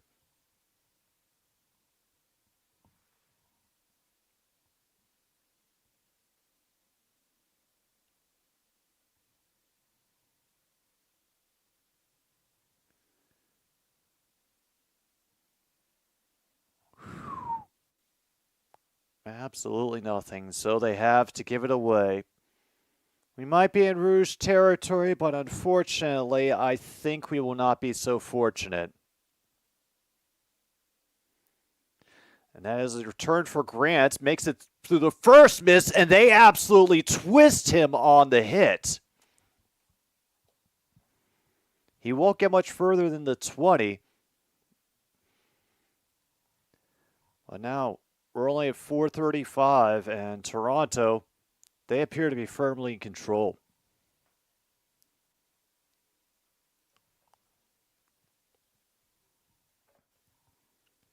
Yeah, back in the stats game. Giga-Chad is up to 3 touchdowns, 259 yards on 9 completions. Remember, he hasn't had to do much. Ottawa's defense has just not been able to do anything in response.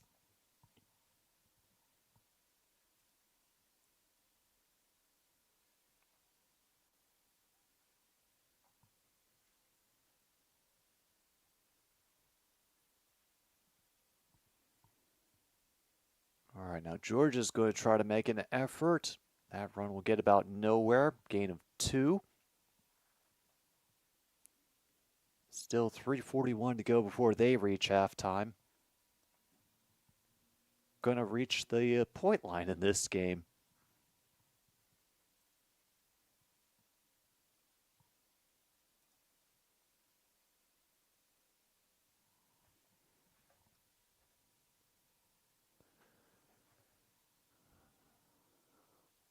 Yeah, they're running out of things to talk about. They're just replaying all the Argos touchdowns now.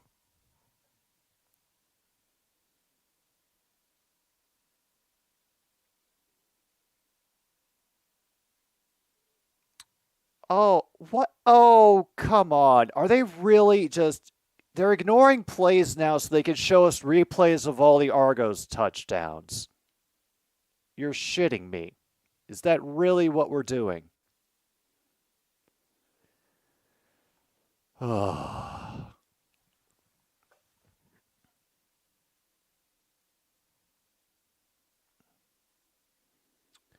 Oh, good, we're not. Back to the 16. And carry will go nowhere, maybe a gain of 1.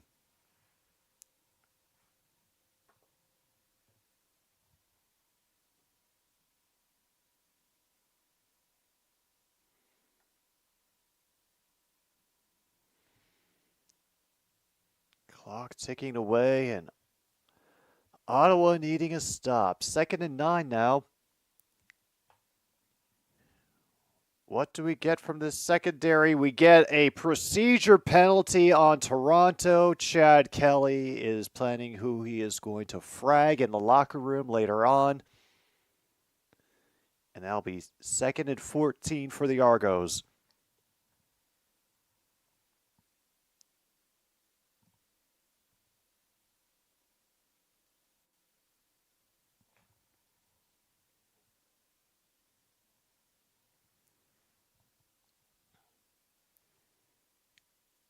Oh no, did they do it again? What's this whistle for?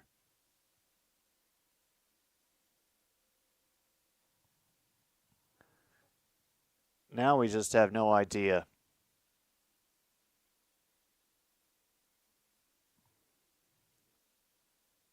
Reset the game clock to what it already was.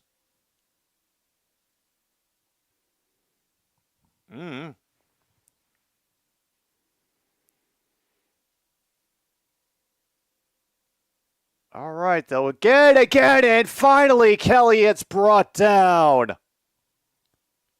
Wakefield comes in and levels him inside the 5.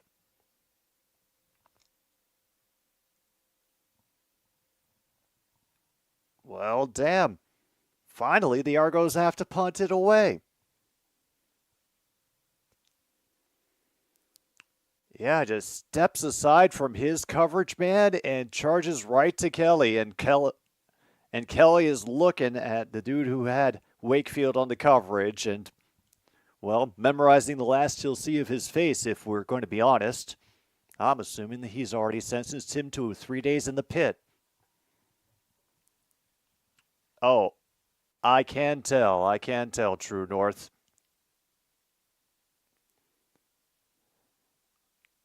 And Dedman will be able to spin out of 1 tackle before he is swarmed inside the 50.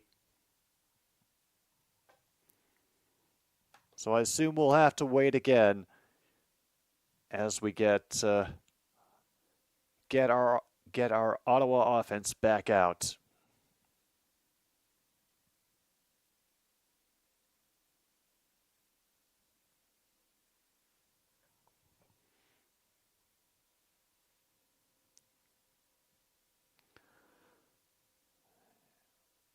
All right. From the 49 of Toronto, best starting field position that they've had all day. Yeah. What can you do, Red Blacks? Getting rushed by 4. Drew has to wait, and I think contact was made with that ball off the line. Came out a little funny, incomplete.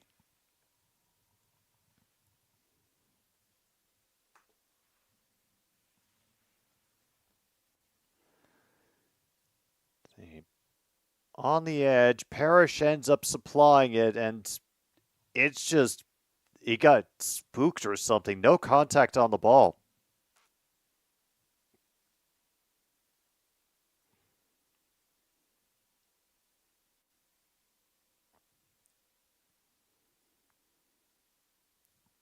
Rush is picked up. Falls apart quickly, however. And I think that's Hardy with the first down. He caught it well beyond the sticks. So that should be first and whatever for the Red Blacks.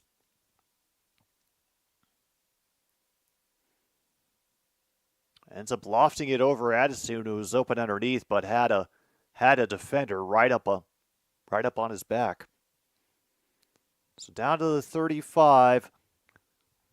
First and 10. And nearly picked off. A little bit off target. The receiver had kind of pulled up and was jogging. Okay. Whatever the hell that was at the moment.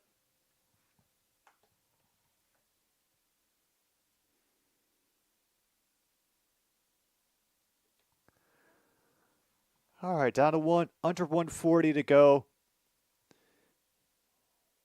What will they do here on 2nd and 10? Back at the 35 of Ottawa, extra rusher coming off of the far side of the line. Brown unloads, and that no good, out of the defender's hands and incomplete. That's Amos again. That is the second interception opportunity he's had. Oh. Hardy going down there. A little bit of contact. He had some space, but then everybody came out, and it bounced off of Pimpleton's arm.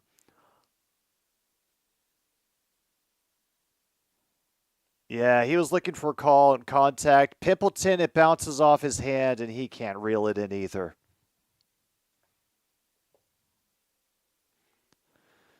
So this will be a long one for Lewis Ward, 42-yard attempt. Does make it true and through.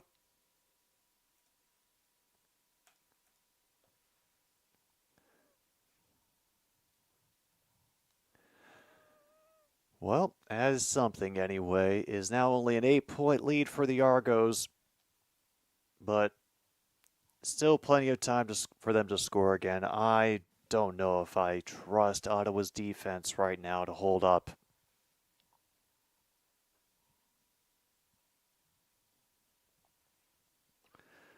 All right, we'll get it going quickly again as Toronto starts from their own 40. Send Mackay poke in motion on the far side. He's faking to block, and it'll be a reception by their new guy, number 87. Makes it to the center line, Herslow.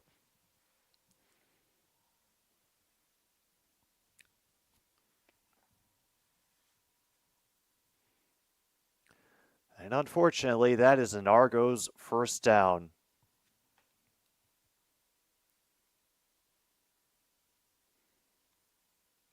All right, from midfield, we'll send Zerslow out to the near side. We'll get McMahon running this time. He'll find the first down, forgive me, and then get shoved out after. There is a flag, however.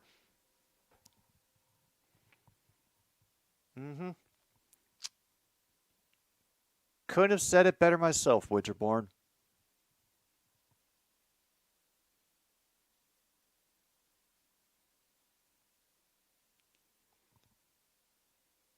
Prior to yards being gained, I like how they I like how they put that. It happened before the yards were gained, so they have to get the 10-yard penalty. All right, cool.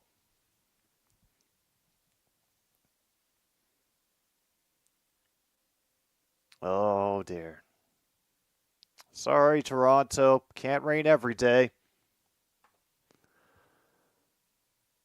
All right, we got one more play to go before we get to the end of the third quarter. Kelly has to wait. He gets a dart out, and it's to Daniels. Unfortunately, they have a fresh set of downs to start the fourth quarter. We'll just have to deal with it, folks. Eastern Semifinal coming down to the last few minutes, and unfortunately, Toronto looks like they are going to keep it on the foregone conclusion. Fourth quarter coming up between Red Blacks and Argos here on another stupid sports show. Thanks for tuning in.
I guess we're back. Sorry, had to feed the cats.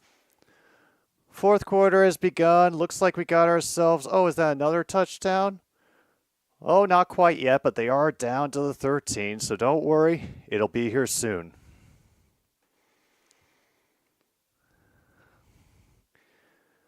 What do we expect? Herslow.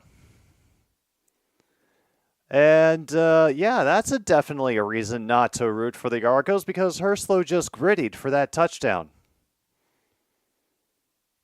You know what?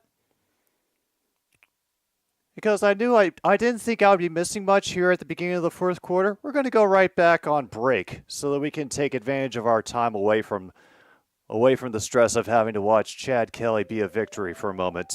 We'll be back.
I'm assuming that's not the fun kind of Spinal Taps either, Winterborn, in the vein of living in a hell or big bottoms or mud flaps. So, yeah, we're all kind of suffering right now as Toronto is up by 15 with 12 minutes to go in the game. But we do have another game coming up after this, the Saskatchewan Roughriders versus the British Columbia Real Lions. And yes, we will have a bingo card for that one. Oh, this is going to be a long, long, long night ahead.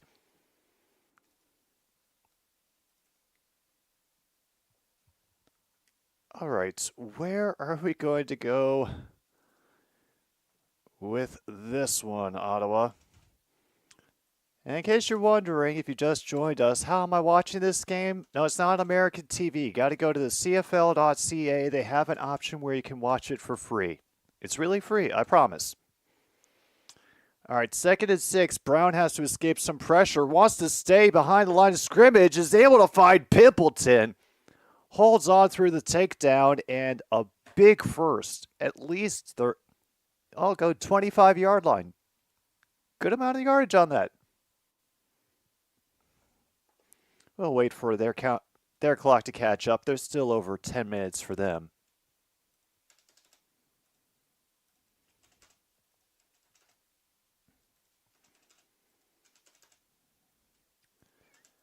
All right.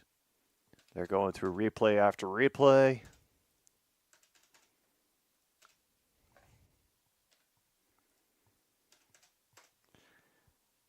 And now we wait. Able to get to Pimpleton again. He'll be shoved out officially after a reception for 4.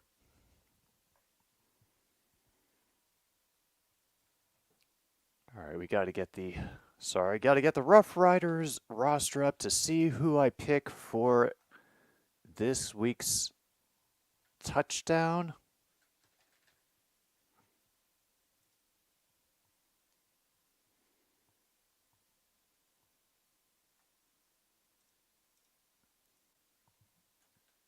Oh, we're definitely going Mario Alford. That sounds like a good one.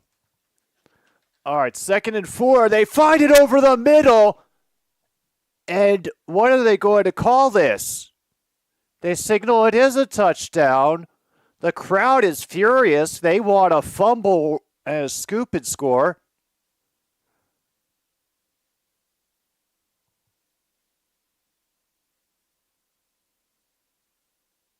They're going to review it, but holy hell.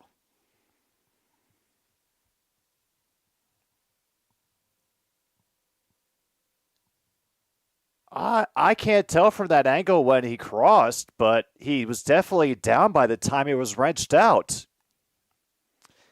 Oh, actually, he's short. He's short. Yeah, he's short, so they'll have to take it off the board anyway. Yeah, half a yard shy of the line. Got the stretch, but it was just too late.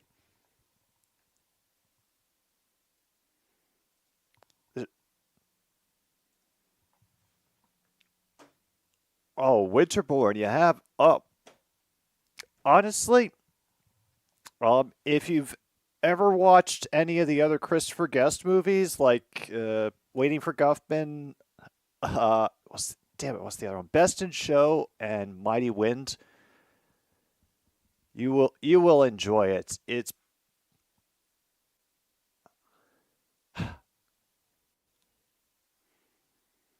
yeah, they've overturned it. 1 yard. It'll be down at the 1 yard line. But honestly, looking back at Spinal Tap, you can kind of see the birth of the style of so many of like the documentary comedies of recent television history. You know, Office, Parks and Rec, Abbott Elementary, all that stuff. And it's a fun movie. Meanwhile, Crumb gets stuffed at the goal line. Kassar, who had gotten shaken up while playing special teams in the first half, is in there on the stop. Yeah, just grabs him off the edge and won't let him any further.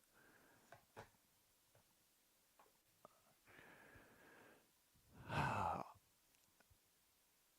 right, 2nd and goal coming up.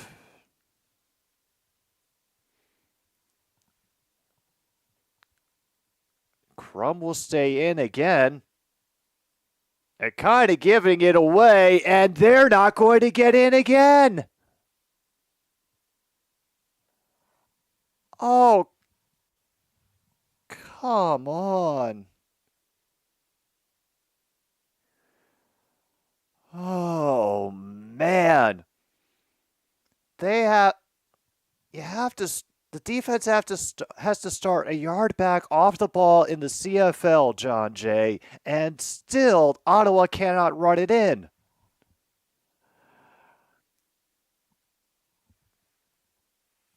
Oh, I can't wait to see what they try here on third down. They are going for it. They have to. And Crum, does he make it this time?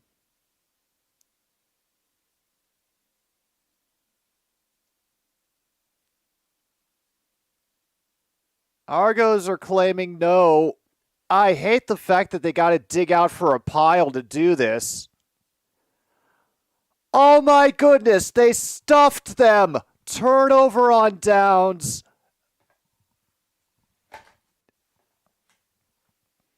Can we call this the dagger here at approximately 7:46? Oh, sorry, 7:54. Oh.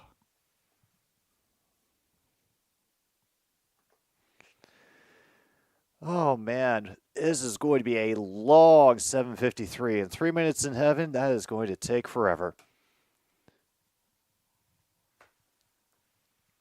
Oh yeah, no, it gets a. That's the. I mean, that's the thing about sports ball. It's part of the vibe I try to set out this channel. For as much as I've been able to learn and pick up from the CFL over the season, there's still a lot I don't know. So any gaps in my knowledge that can be filled in, I appreciate it.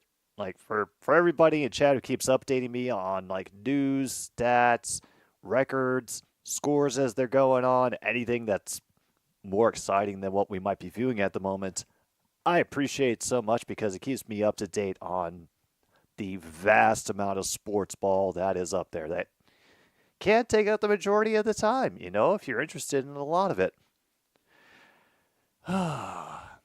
So once again, thank you to everybody who is still here. Here for CFL on a Saturday afternoon, and we're still not done for today. We're going to be live again after this for Saskatchewan, BC.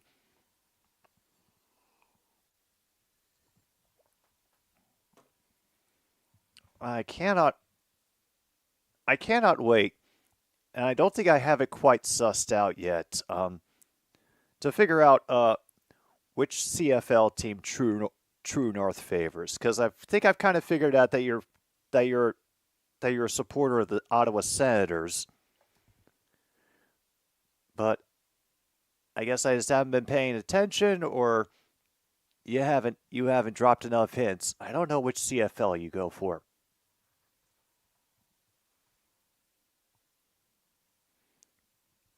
And they're going to replay it over and over. Holy hell.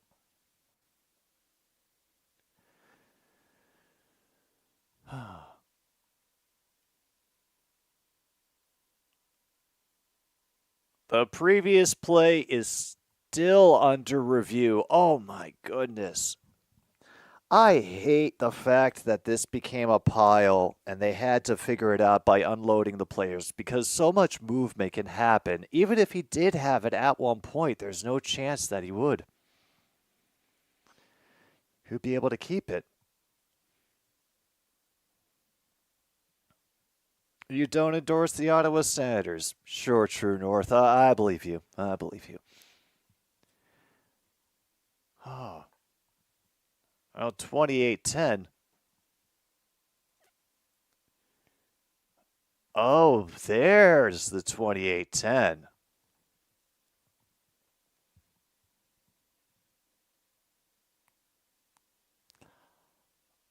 They overturned it? No shit.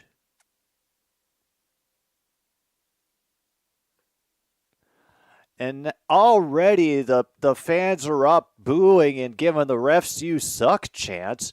Dustin Crum is hauling around the sledgehammer of glory for getting that one run in.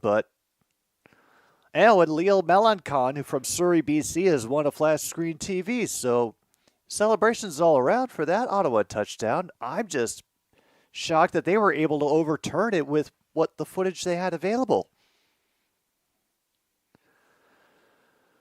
Okay. Oh, they're going for two. They are going for two.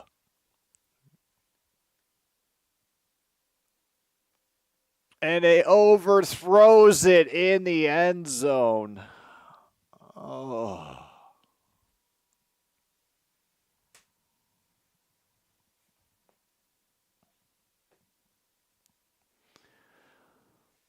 Wow, we are going to have a really fun last 8 minutes of this game.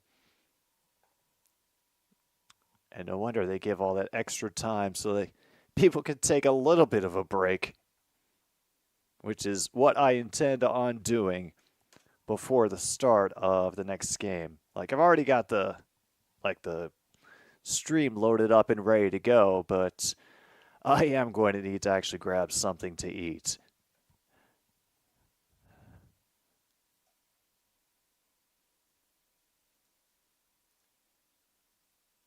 And we're not done with the first period, and the Capitals are leading the Blue Jackets 5-0.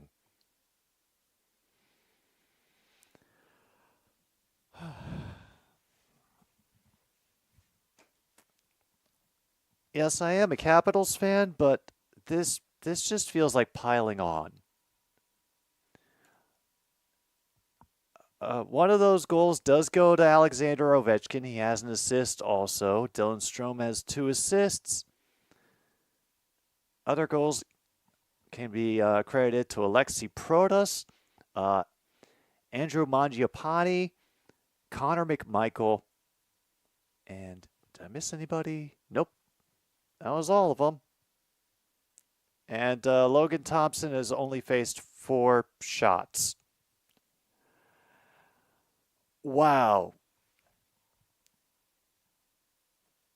I guess it could be worse. I could be a Columbus Blue Jackets fan at that hockey game right now.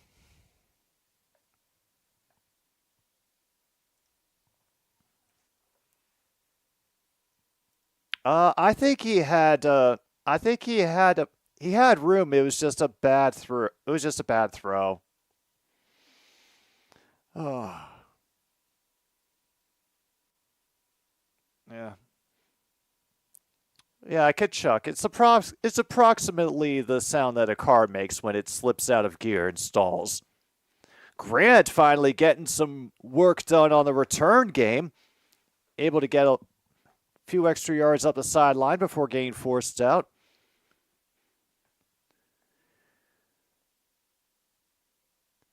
All right. Down to 7:48 here in the fourth. Toronto was able to get the return up to their own 48 that time.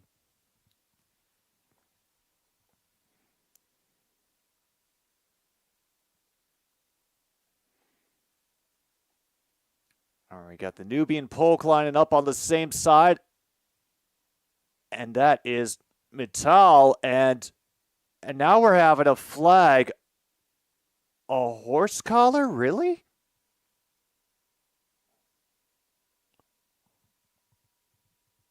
Oh, damn.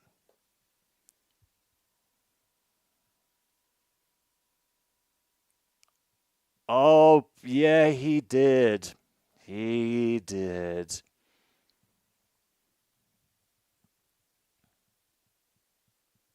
Yeah, and that is how he got taken down. Oh. All right. Now they're down to the Red Blacks 43 from that horse collar tackle penalty. The run 2 on the far side. And they were very ready for Kadeem Carey that time. Maybe a gain of 1 up the middle. Taylor on the tackle.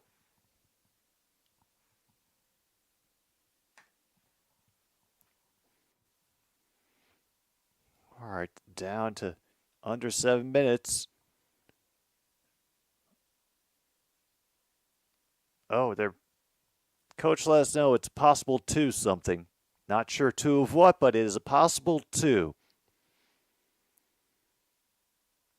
All right, 3 in motion, 2 on the far side. Kelly will get a moment to escape, then throw back across his body, and it got bobbled and caught. That's the second one we've had in as many many football games. Through one teammate's hands and into another.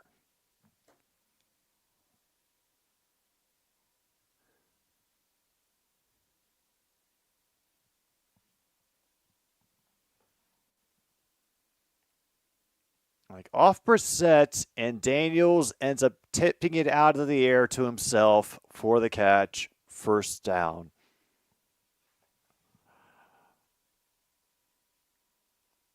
Like, with every minute that passes in this game, I find myself more and more capable of rooting for Montreal.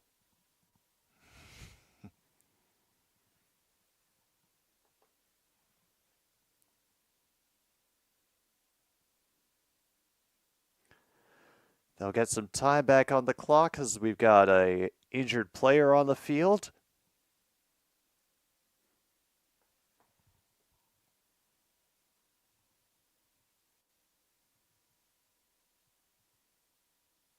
Well, I must have dealt with it because we're back on the field camera.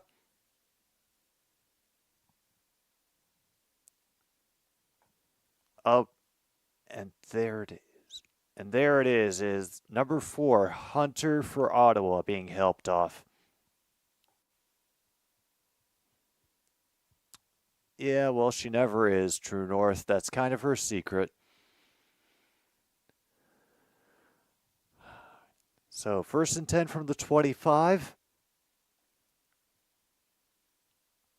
2 receivers spread, 3 in motion. I have a minor screen. They'll get about 5 on the throw to Brissett, but he is met with much force.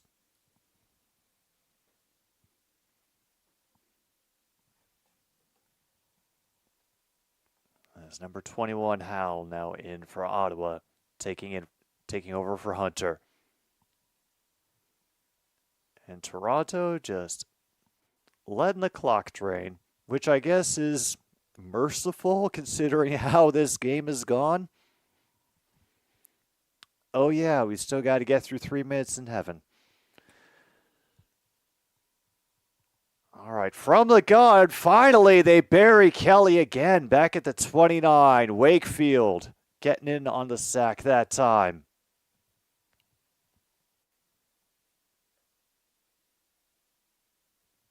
And holy crap, an actual timeout taken by Ottawa.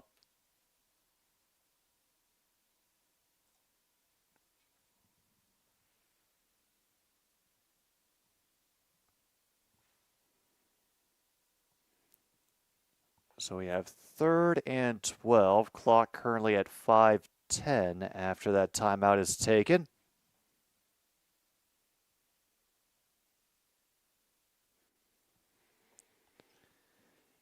Yeah, he already hit a 50-plus yard this game. So here from the 27-yard line, that would make about 34. Shouldn't be an issue at all.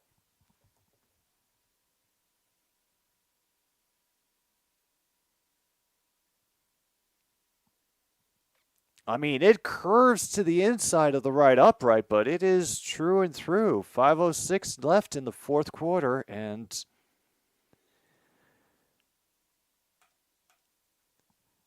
it is a 12-point lead for the Argos.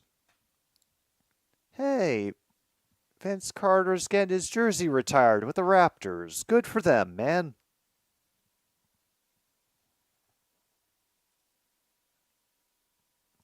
There it is, end of the 1st. Caps are up 5-0.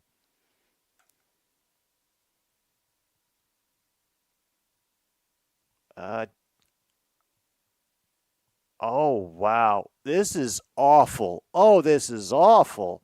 Sorry, I just looked more at the stats. 5 goals for the Capitals. 8 shots. That's how many they've taken. 8. They've only missed 3. Or more accurately, Daniil Tarasov, who is in goal for the Columbus Blue Jackets today, has made 3 saves. But yeah, they're having a brutal time today. All right, Ottawa has 2nd and 6 from their own 44. And they're able to get him at the 50-yard line of Toronto. Ackland on the reception. He simply falls down, gives himself up. Probably a very smart move. We're behind on time right now. Under 4 minutes to go. So we'll be reaching 3 minutes in heaven. PDQ.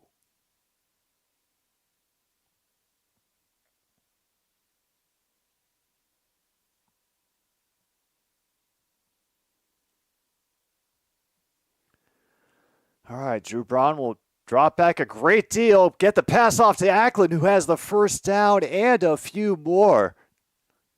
I'm not sure they expected him to speed up through the middle on that at that point.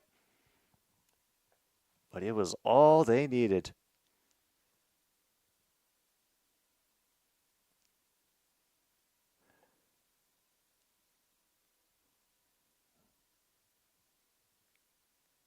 And now they're feeling content to burn clock. From the 37, knocked down. Number 0, Tyshawn Blackburn, a couple yards behind his D-line. Didn't matter. They weren't going to let it happen. We're down to about 2:55, we'll call it. And we have reached 3 minutes in heaven. Oh, John Jay. Oh, we've got Saskatchewan, BC after this. We are far from done for the day. Thank you. I appreciate it. Looks like Toronto, I think Toronto is going to hold on.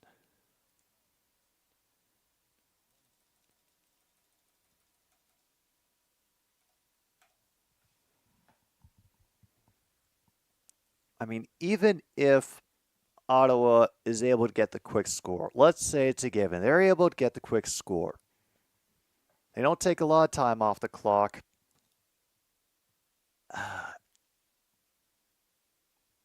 My hopes for them being able to stop the Toronto offense and get the quick 2 and out kind of low.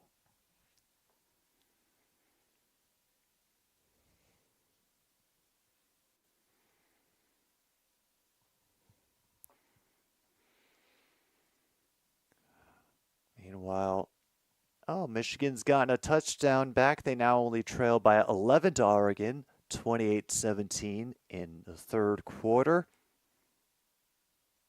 Iowa State has taken the lead in the third from Texas Tech, 13-10, and they currently have it in Texas Tech's territory at the 32. All right, here we are. We're not that far off on the time either. We're down to 2:52.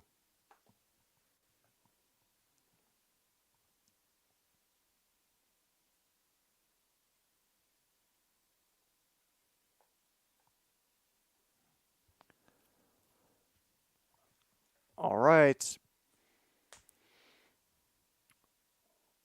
What do we get here at the end of this? How much pain will there be? The initial charge to the line gets hitched up short. Toronto threatens extra pressure. They send one more rusher, and he gets picked. McManus gets the interception, and he pitches it back to one of his other teammates who is going to run it all the way. McFadden for the dagger. Oh, wow.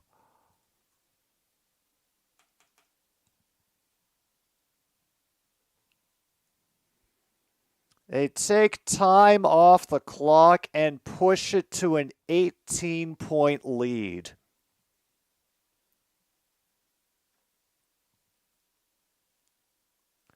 One lateral back off by McManus off the interception. And number 2 for Toronto, Tavares McFadden is able to just turn on the Jets after one tackle gets missed. One Ottawa defenseman came shooting out from the rear side of that play, and he just missed him.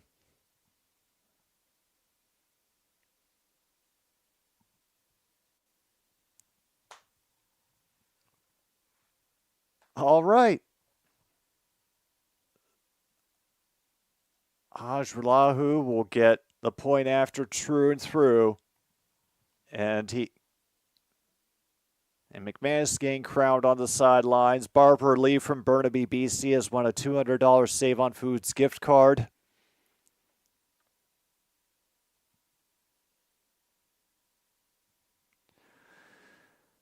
Ooh, rough.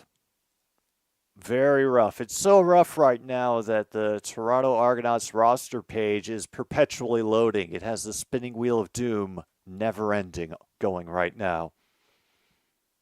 I don't think that should be happening.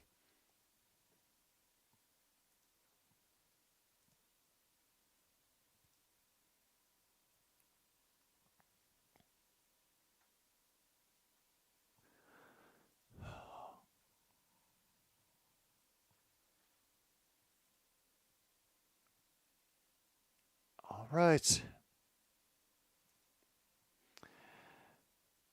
So, in the end, Chad Kelly is 18 for 20, 4 TDs and 358 yards through the air. Drew Brown, 38 for 50, 393 yards, 2 TDs, and that 1 interception.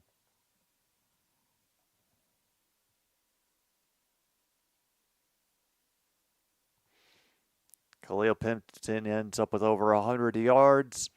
Makai Polk, 158.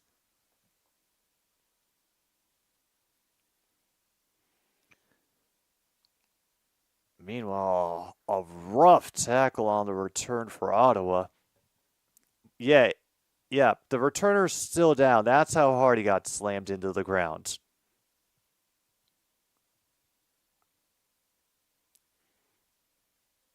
And that is Devontae Dedman.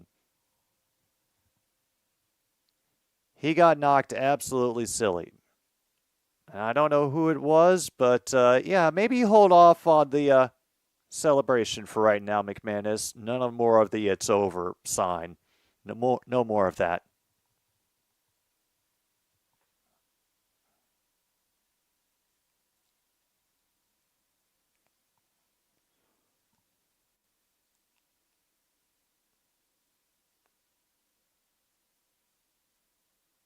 Although there is still a healthy amount of noise coming out of the Toronto fans in the stands as they're tending to this injury, so, you know.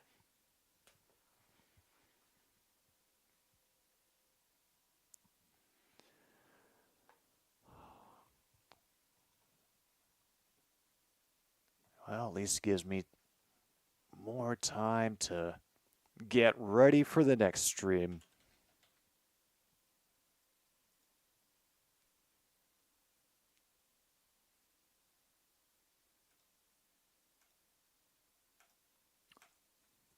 Oh, you're kidding me. The Lions roster is broken.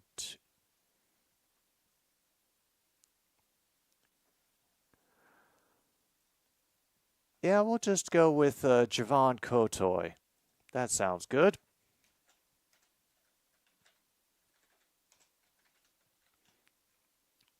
All right, Brown, you get able to throw a quick one to Addison. He'll be out of bounds after a gain of 7. Down to 210.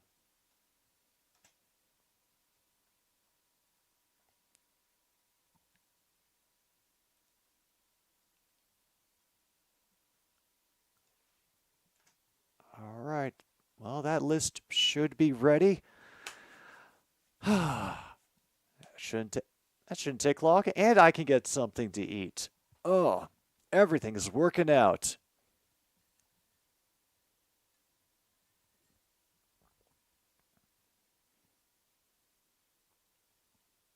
They managed to get the first down. Ackland on the reception over the middle.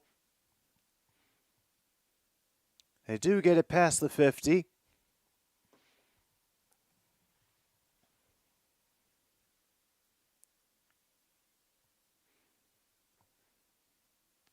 So from the 47. Wow, the catch will start off the line. And it's picked again!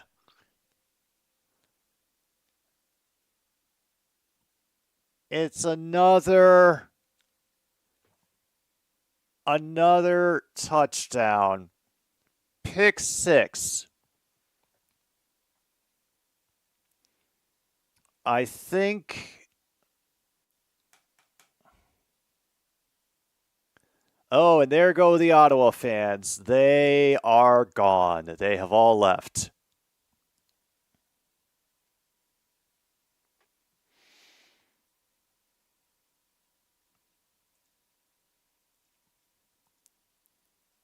Yeah.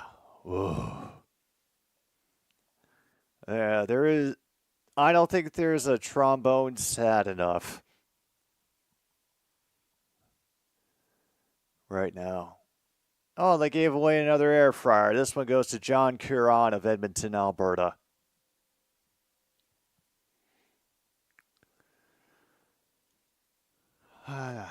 Point after is good by Hajrullahu.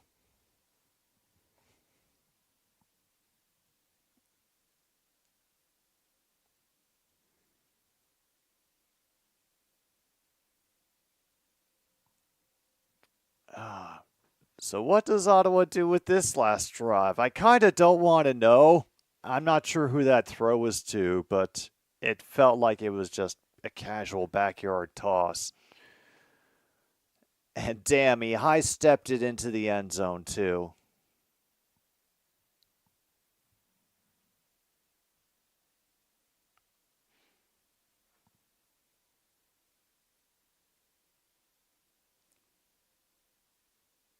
All right, he gets his congratulations from Chad Kelly and then fails to wash his hands. I'm shocked.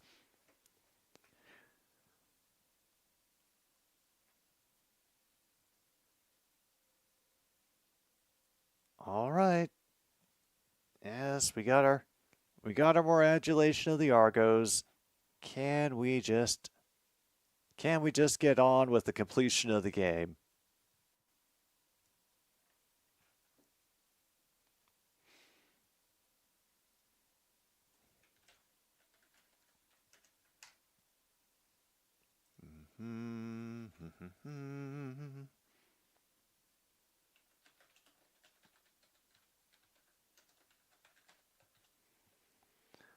Oh, this is the theme we have to go with, especially for the CFL playoffs.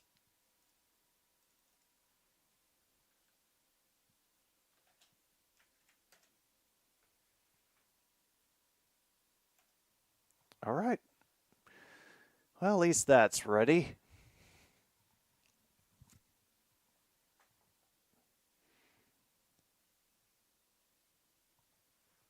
Yeah, I want to see what Ottawa does with this last 1 minute 40.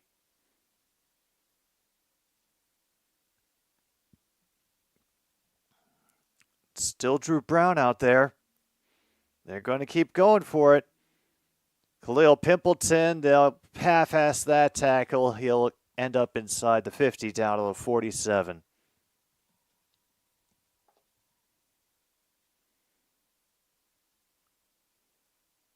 Wow.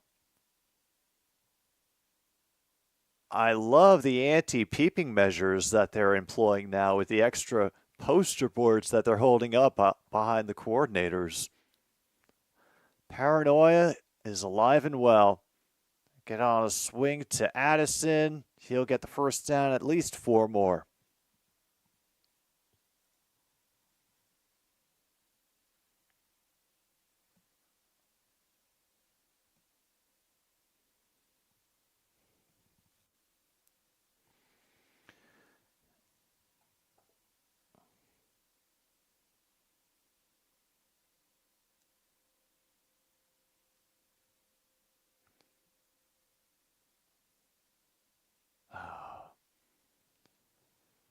They're going to drag it out. They are going to drag it out. And the Argonauts seem to be willing to let them drag it out. Completion by Hardy for the first down. They're going to be giving up chunk yards, it seems, at the end. And now we get the separation of players. There's the flag. I'm not sure who's going to be hounded for that one.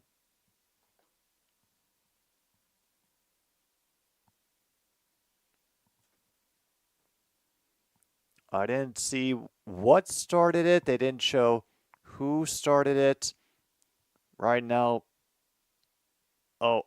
off-silencing penalties.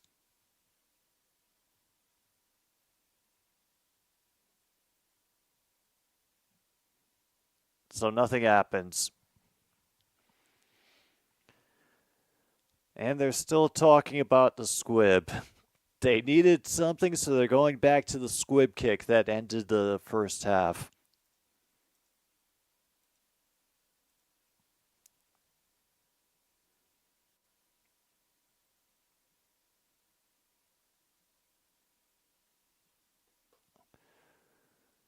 All right, they get an easy loft to Acklin. The first tackle will miss. They'll let him get 8.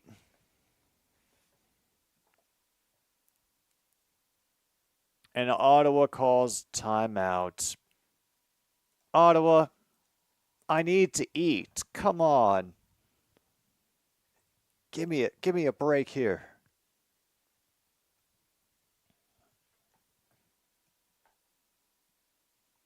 And I'm still excited to watch the Rough Riders do their best against the real Lions, but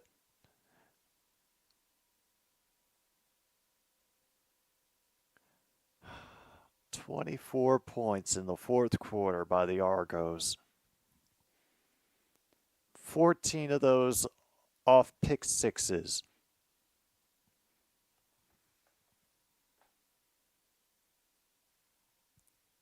What a game. And well, Bruins 27, Cornman 14. Ow.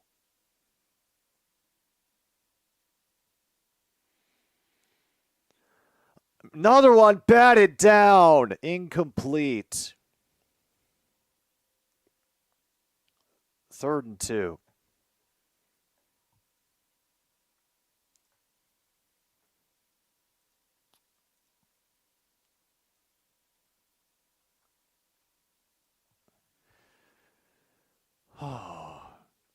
Meanwhile, Oregon now up 31-17 in Michigan. Third quarter about to wrap up for them. Texas Tech is taking the lead back from Iowa State now 17-13. Indiana up 33-10 over Michigan State.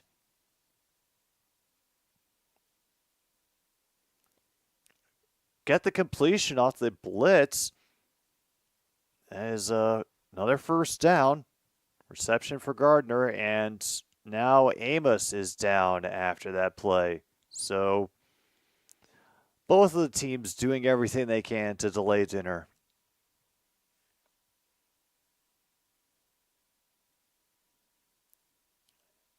Yeah, that's the other thing that is I have to consider. Vernon Adams is going to be back in at quarterback for the BC Lions. He was out for a while they had the Nathan Rourke experiment.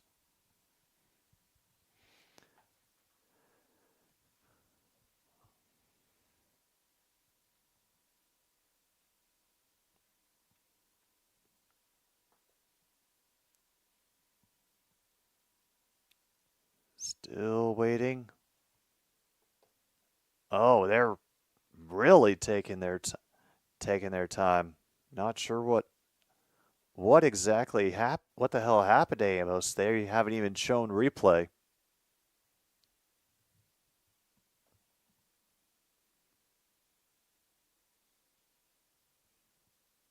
Okay, now we get it.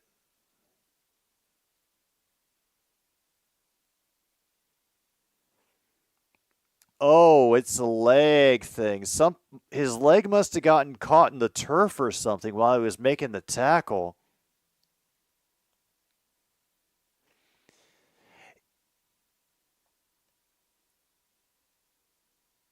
Yeah, I think that is what it was. Like his cleat got caught in the turf, and as he rotated with the tackle, the leg did not follow. Oh, that is awful. True North, they got fed during the third quarter, fourth quarter break. That is why it took so long.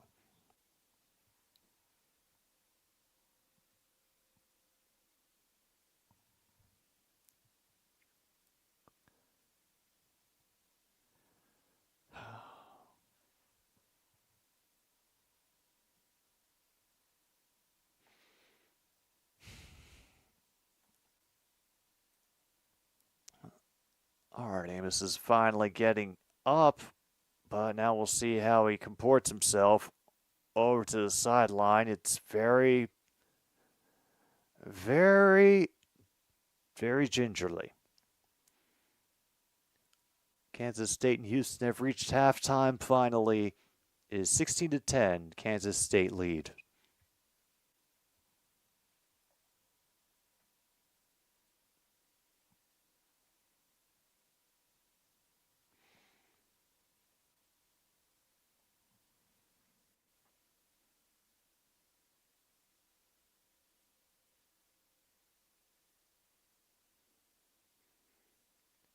All right, he has made it there. Drew Brown and company back at it. From the 9, first and goal. That one a little wobbly, but Addison catches it. Quick touchdown for the Red Blacks.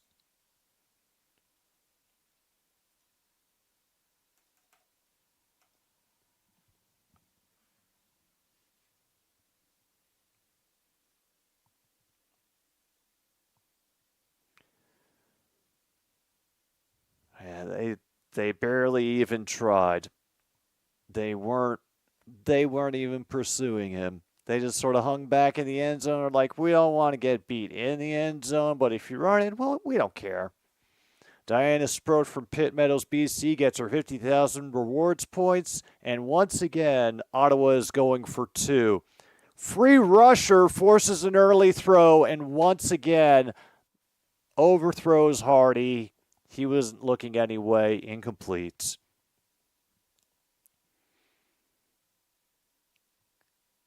Two failed 2-point conversions, but hey, it was a return to the playoffs for the Ottawa Red Blacks. So, yeah, we'll wait and see. Meantime, we also have an injured receiver for the Florida Gators. Oh, I'm sorry, defensive back.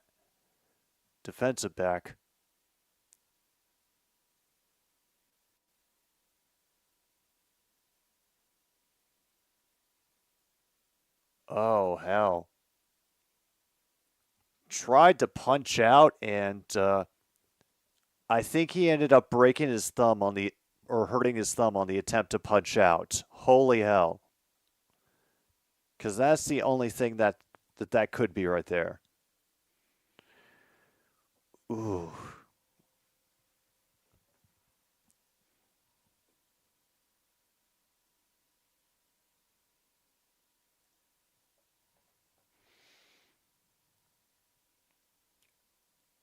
Are they really going to go for...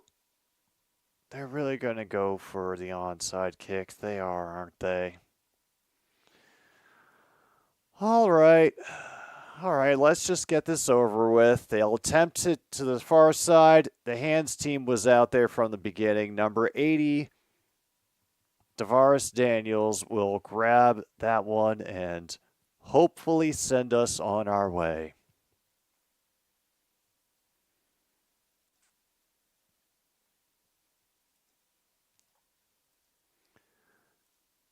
All right, we'll get all of those closed. We don't need them anymore. And how much of this can we actually get done in the next 5 minutes? Oh, my dinner time is just melting away, melting away. They set up the V for victory. And that is the first one.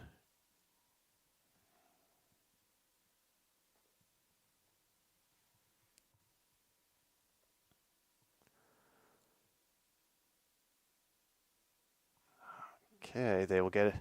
Will they be able to kneel this out? Oh, please tell me they will.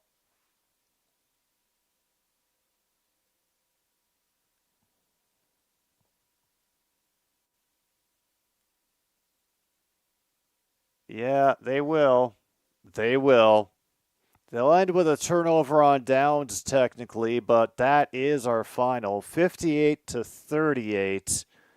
Toronto just straight up runs over Ottawa in every possible way that they could.